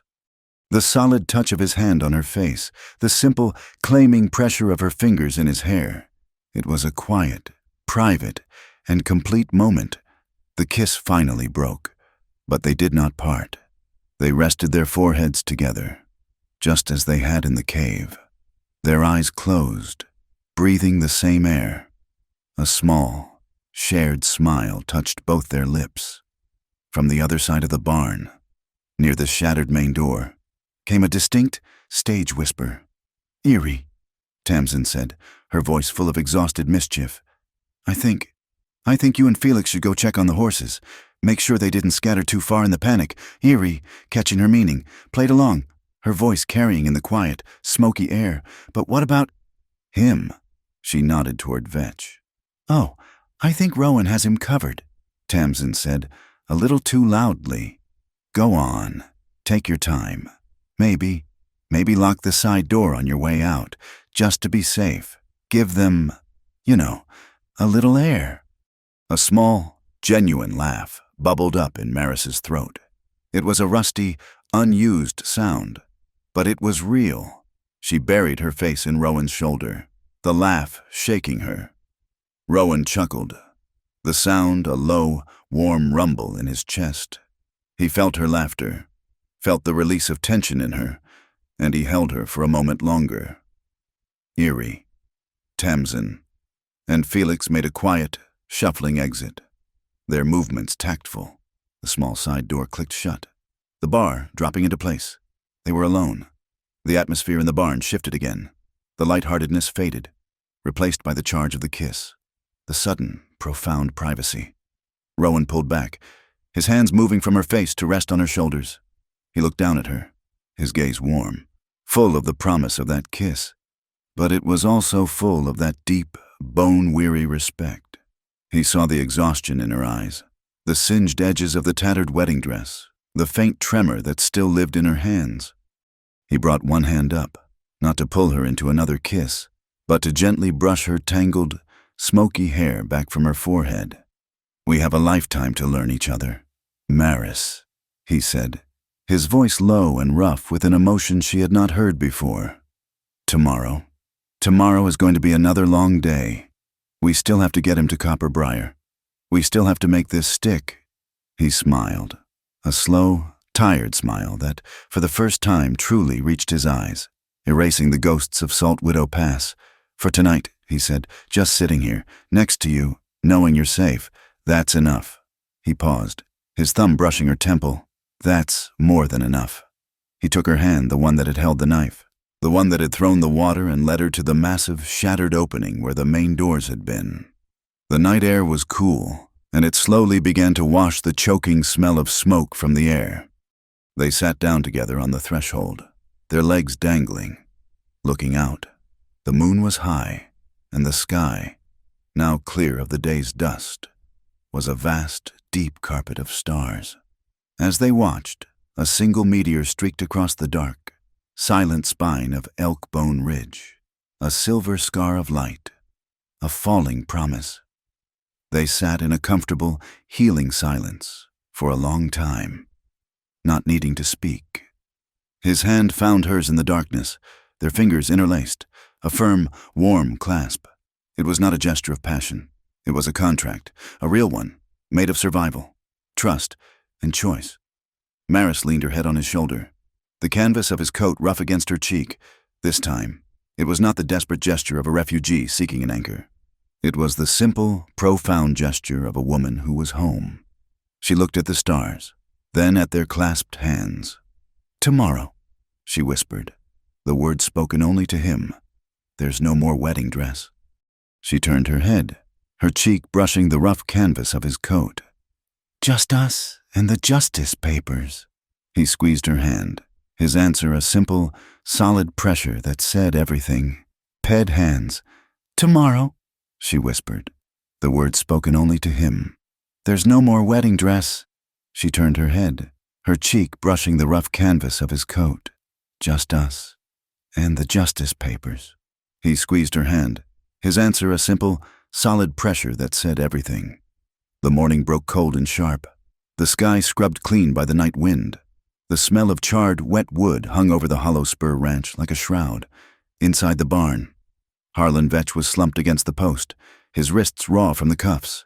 The fight had gone out of him, leaving a hollow-eyed, sullen man who looked smaller in the daylight.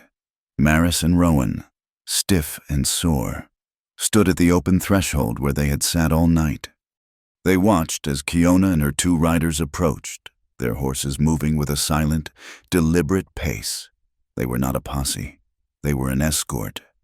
"It is time," Kiona said, her voice flat. She looked at Vetch with a complete lack of interest. "The light is here. The truth must be carried to it." Rowan nodded, his body aching. He unlocked Vetch from the post, replacing the cuffs with a heavy rope. Vetch did not resist. He was a man whose primary weapon, his influence, had been rendered useless. He was just a man, and not a very strong one. They hauled him onto a horse, tying his feet beneath the animal's belly. He was cargo. Felix, Erie, and Tamsin, who was leaning heavily on her new crutch, emerged from the ranch house, their faces grim. They had retrieved the satchel of papers. The ride to Abalone Flats was the strangest parade the territory had ever seen. The runaway bride, in a ruined dress, and the ranch hand, covered in soot, rode at the front. Behind them, Kiona and her Yavapai riders flanked Harlan Vetch. Behind them, the three witnesses followed, Irie clutching the forged contracts. When they reached the town square, the story had already spread. Ranchers, storekeepers, and saloon girls stood in the street, their faces a mixture of awe, confusion, and a new, tentative hope. Their first stop was the jail. Rowan pulled a whimpering, terrified Clerk Wendry from his cell. The man's face was a ruin of bruises. He, too, was tied to a horse. Their second stop was the Territorial Hotel. A tall, gray-haired man in a fine suit was just finishing his breakfast in the dining room. He looked up, his fork halfway to his mouth, as this grim, dirty procession entered his civilized space. He was Circuit Judge Silas Root, a man Vetch himself had summoned to legitimize the auction. "What in the name of God is the meaning of this?" the judge demanded, his eyes wide. Judge Root Vetch suddenly found his voice. It was a desperate, panicked shriek. "Thank heavens! These people, they are maniacs. They kidnapped me." They assaulted Mr. Wendry. They burned my property. Arrest them! Arrest them all!" The judge looked at the soot-covered group, then at the bound Harlan Vetch. He looked at Kiona, whose presence in the dining room seemed to suck the very air from the room. He was a man of the law, and this was chaos. "Someone," the judge said, his voice dangerously low, "will explain this. Now." Maris stepped forward. Rowan's heavy ranch coat was still draped over her shoulders. She was exhausted, filthy, but her voice was clear as a bell. "We are not maniacs, Judge Root. We are witnesses. And this," she stepped to the table and pulled the satchel from Irie's hands, "is the evidence?" She laid the forged injunction on the judge's white linen tablecloth, the dirty paper a stark violation of his clean world. "This is Harlan Vetch's claim to the water rights of this valley," Maris said. "And it is a fraud. That is slander," Vetch screamed. "It is a legal, binding document," Irie said, her voice, though quiet, cut through Vetch's cries. She stepped forward, placing her own, older water-stained deed next to Vetch's injunction. "It is a forgery." Judge Root, a man who lived by paper, looked intrigued. He pulled a pair of spectacles from his pocket. "Explain," he commanded. "The territorial seal, sir," Irie said, her old training as a clerk returning. "I worked for Judge Hannon. The true seal has a flaw. A tiny, hairline nick on the 6th feather of the eagle's left wing. Hannon dropped it in 1882. I've seen it 1,000 times." She pointed to her deed. The judge leaned in. "He saw it. Now look at his," Irie said, tapping the injunction. "It's perfect. It's new. It's pristine. It's a lie." The color drained from Judge Root's face. He looked at the forged seal, then at Harlan Vetch. This was not just a frontier scuffle. This was an assault on the very foundation of the law he represented. A baseless accusation, Vetch sputtered, but his voice was thin. "Is it Rowan?" said. He grabbed Clerk Wendry by his collar and shoved him forward. The clerk fell to his knees by the judge's table. "Tell him, Wendry, tell him what you told the town yesterday. Tell him about the shares. Tell him about the forged press." Wendry, caught between the judge's cold fury and Rowan's unyielding grip, dissolved. He confessed everything. The late-night meetings, the promise of railroad shares, the secret press he had used to mint the fake seal. It all came pouring out in a pathetic, sobbing flood. He said no one would know. Wendry wept. He said we would all be rich. At that moment, the doors to the dining room swung open again. Deputy Milo Crane entered. His head was wrapped in a clean white bandage, his face pale but resolute. He had made his choice. "It's true, Judge," Crane said, his voice shaky but firm. I was there. I was complicit.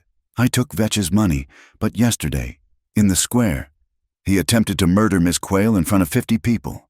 He resisted arrest. He fled. What they say is the truth. All of it." Judge Root sat back in his chair, the full, ugly picture now complete. He looked at Vetch with a cold, profound disgust. "Harlan Vetch," the judge said, his voice quiet but carrying the weight of the federal government. "You have made a mockery of this territory. You have abused its laws. You have poisoned its commerce." He stood up, his napkin falling to the floor. "The land auction is hereby cancelled. All water rights sequestered by this fraudulent injunction are restored, effective immediately, to their rightful, deeded owners." A gasp. Then a low cheer came from the ranchers who had crowded the hotel doorway. "The mandate of the Red Butte Railroad to operate in this territory," the judge continued, his eyes locked on Vetch, "pending this false claim, is suspended. You, sir, are under arrest for conspiracy to commit fraud, forgery of a federal document, and attempted murder." He signaled to the 2 UA marshals who had been standing guard in the hall. They moved in, taking Vetch from Rowan's custody. As the cold iron cuffs were locked on his wrists, Vetch's composure finally shattered. He became a wild animal. He thrashed, his face purple with rage. "You," he shrieked, his eyes finding Maris. You think this is over. This is nothing. I own this territory. You will hear from my lawyers. You will be dust. You will all be dust." The marshals dragged him, still screaming, from the room. Maris watched him go. She felt nothing, no fear, no triumph, only a vast, quiet emptiness. As he was being pulled through the door, he looked back at her one last time, his eyes full of a last, desperate attempt at possession. Maris met his gaze, and her voice was cold and clear. "I belong to no one, Harlan," she said, "least of all you." The crowd in the doorway parted to let the marshals pass. And then a sound began. It was not a wild cheer. It was a slow, steady, and profound sound. The ranchers, the townsfolk, the women in the doorways, they were applauding. They were not applauding the violence of the night before. They were applauding the simple, clean, and rare sound of procedure. For the first time, in a territory run by fear and favor, they had seen the law work in the quiet aftermath. Judge Root turned to the others. "Mr. Morrow, you are cleared of all suspicion. You were a victim of coercion." Felix just nodded, his eyes wet with relief. He was just a carriage driver again. The judge then looked at Erie. "Young woman, you have a sharper eye than my own clerk in Copper Briar." And as it happens, he just resigned. "The position is yours, if you want it."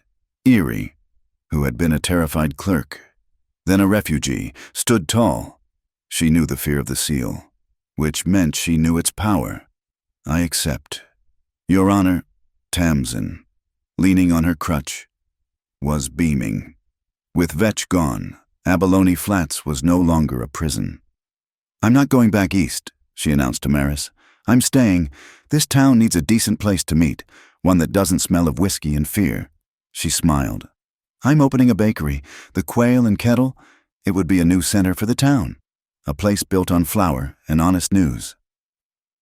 Rowan and Maris walked out of the hotel into the bright morning sun. The air felt different, cleaner. Judge Root followed them onto the porch. "Mr. Vale, the territory owes you a debt. There is a reward for the capture of a fugitive like Vetch." Rowan shook his head, his gaze on the mountains. "I don't want money. Judge, I'm a rancher. My boss at the Hollow Spur, his land is safe now. That's enough." He paused, then looked the judge in the eye. "But I would ask for something. Name it. I want to build my own herd. I ask for a long-term lease, say 20 years, at the standard territorial rate, for the meadowlands surrounding Blue Bottle Spring, the ones at the heart of this fight. I'll be the guardian of the headwaters. For the whole valley." The judge smiled. "A poetic and practical request. Consider it done. The lease is yours." Rowan let out a long breath. He had a future. He had a home. Kiona and her 2 riders were mounting their horses, preparing to leave as quietly as they had arrived. Maris ran to them. "Kiona, I don't know how to thank you." Kiona looked down at Maris from her horse. She saw the soot, the torn dress, but she also saw the woman who had stood before the judge. She saw the woman who had chosen. "We did this for the water," Kiona said, her voice softening just a fraction. The light was brought, and it was seen. She leaned down slightly. She raised one hand, her fingers dry and warm as the earth, and she touched Maris on the forehead, a gesture so light it was barely there. It was a blessing. "You have fought for the land. You have fought for the law. Do not forget the last duty." "What duty?" Maris asked, her voice a whisper. "Happiness," Kiona said, the words simple and profound. "It is your own. You have earned it. Do not let it be stolen again." She straightened up, turned her horse, and, without a backward glance, led her riders out of town. They disappeared into the high plains, melting back into the land they had saved. Maris stood in the dusty street, the sun warm on her face. She felt Rowan come to stand beside her. She felt, for the first time since her father died, completely and truly free. The barn at Hollow Spur, scarred by smoke and memory, did not stand empty for long. The ranchers of the valley, the ones who had gotten their water rights back, showed up the following week. They did not wait to be asked. They came with wagons of fresh pine, with hammers and saws, and with a debt to repay. It took 2 months. Rowan, working alongside Felix and a half-dozen other men, directed the work. They rebuilt the burned section of the roof, the new wood smelling sharp and clean. The main doors, the ones that had slammed shut on Vetch, were rebuilt, stronger this time. But the heavy counterweights and the trap mechanism were gone. It was just an honest door now, one that opened to all. It was Tamsin who suggested the name. She had taken to her crutch with a defiant grace and was already scouting locations in town for her bakery. She painted the sign herself, in a deep, clear blue. Hollow Light Hall. It was no longer a place of ambush. It became the valley's heart. They held their first official town meeting there 2 weeks after it was finished. A young couple, whose ranch had been saved by Maris's stand, asked to be married in it.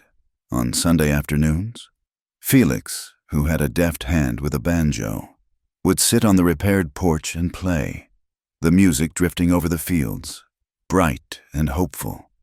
Maris, in a simple blue cotton dress, took the tattered, muddy shred of her wedding veil. She did not burn it. She did not hide it. She stretched it carefully, its torn lace like a map, and framed it in simple, dark wood, with a single, solid nail. She hung it on the central support post, the one Vetch had been cuffed to. It was not a trophy. It was a deed. It was a symbol of her choice, a reminder that the worst day of her life had also been her first day. Life, which had been a frantic race for survival, settled into the steady rhythm of seasons. The quail and kettle opened in Abalone Flats, and the smell of fresh bread replaced the stale fear that had once lingered in the streets. Tamsin, it turned out, was a master baker, and an even better listener. Her shop became the town's true center of news. One afternoon, Maris walked into the bakery kitchen, a clean, warm-smelling room behind the shop. Rowan was there, his sleeves rolled up, his face set in a look of profound concentration. He was covered in flour. Tamsin was patiently trying to show him how to knead dough.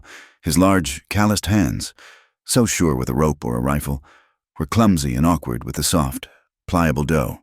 "It's sticky," he grumbled. Trying to pull his fingers free, Maris leaned against the doorframe, a laugh bubbling up, soft and easy. He looked up, his embarrassment plain, and she saw it a dusting of white flour on his dark beard. She smiled, the simple, domestic sight hitting her with a wave of pure affection. She walked over, picked up the corner of her own apron, and stood on her toes. "You're a rancher, not a baker," she murmured. She gently wiped the flour from his face. He did not move.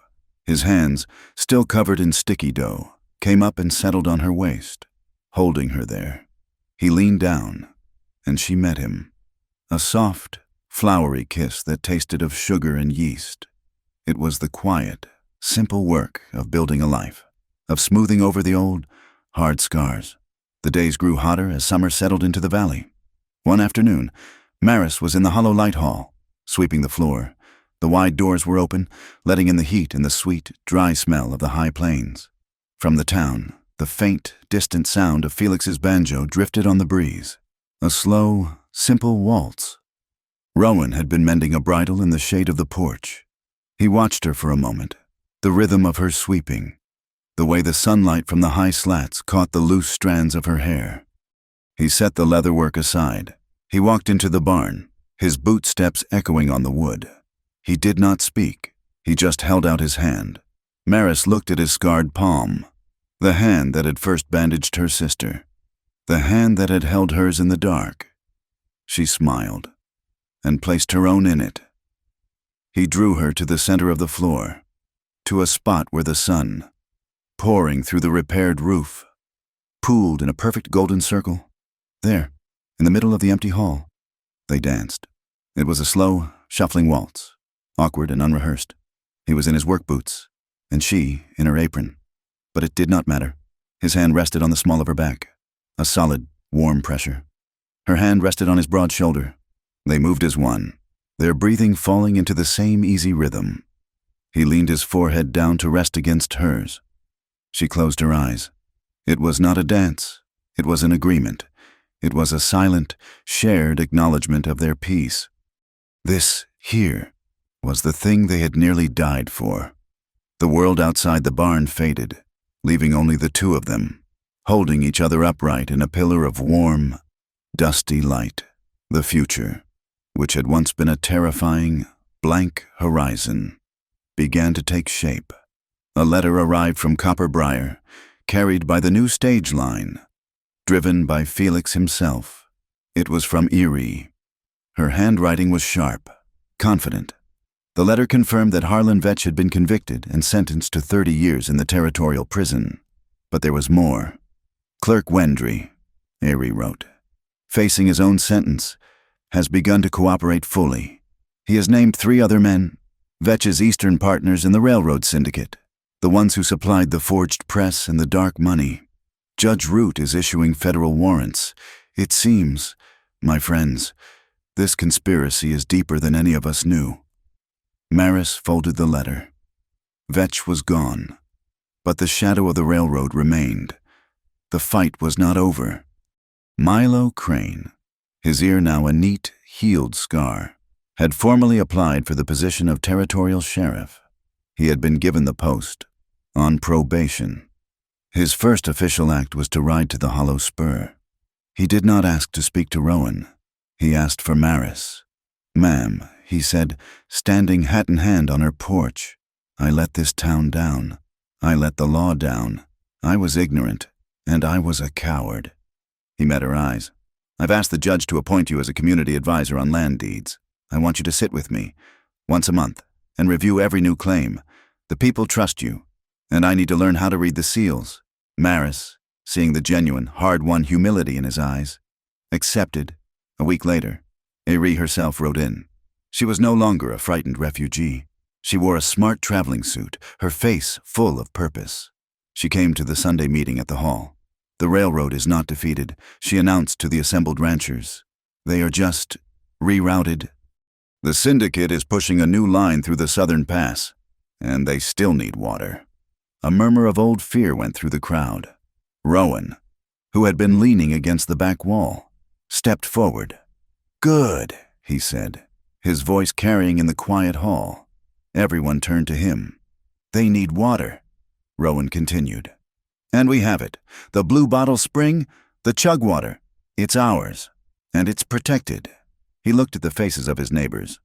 "I propose we don't fight them. I propose we sell it to them. We form the Abalone Valley Water Cooperative. We, the people of this valley, will own the water station. We will set the price, and we will use that income to build a real school and to pay for a doctor. They want our water. They can have it, at our price." A slow, collective smile spread through the room. The victims were becoming the masters. That evening, the sun was a dying fire, staining the high, sharp peaks of Elkbone Ridge in shades of orange and deep purple. Maris and Rowan sat on the porch of the Hollow Light Hall, their day's work done. The air was cool, and the first stars were beginning to show. His hand, as it always did, found hers, their fingers laced together, a simple, familiar comfort. They sat in the quiet, watching the sky change. The peace they had earned was no longer fragile. It was solid, like the ground beneath their feet. Maris leaned her head against his shoulder, breathing in the familiar scent of leather and dust. "It's strange," she whispered, her voice soft in the growing twilight.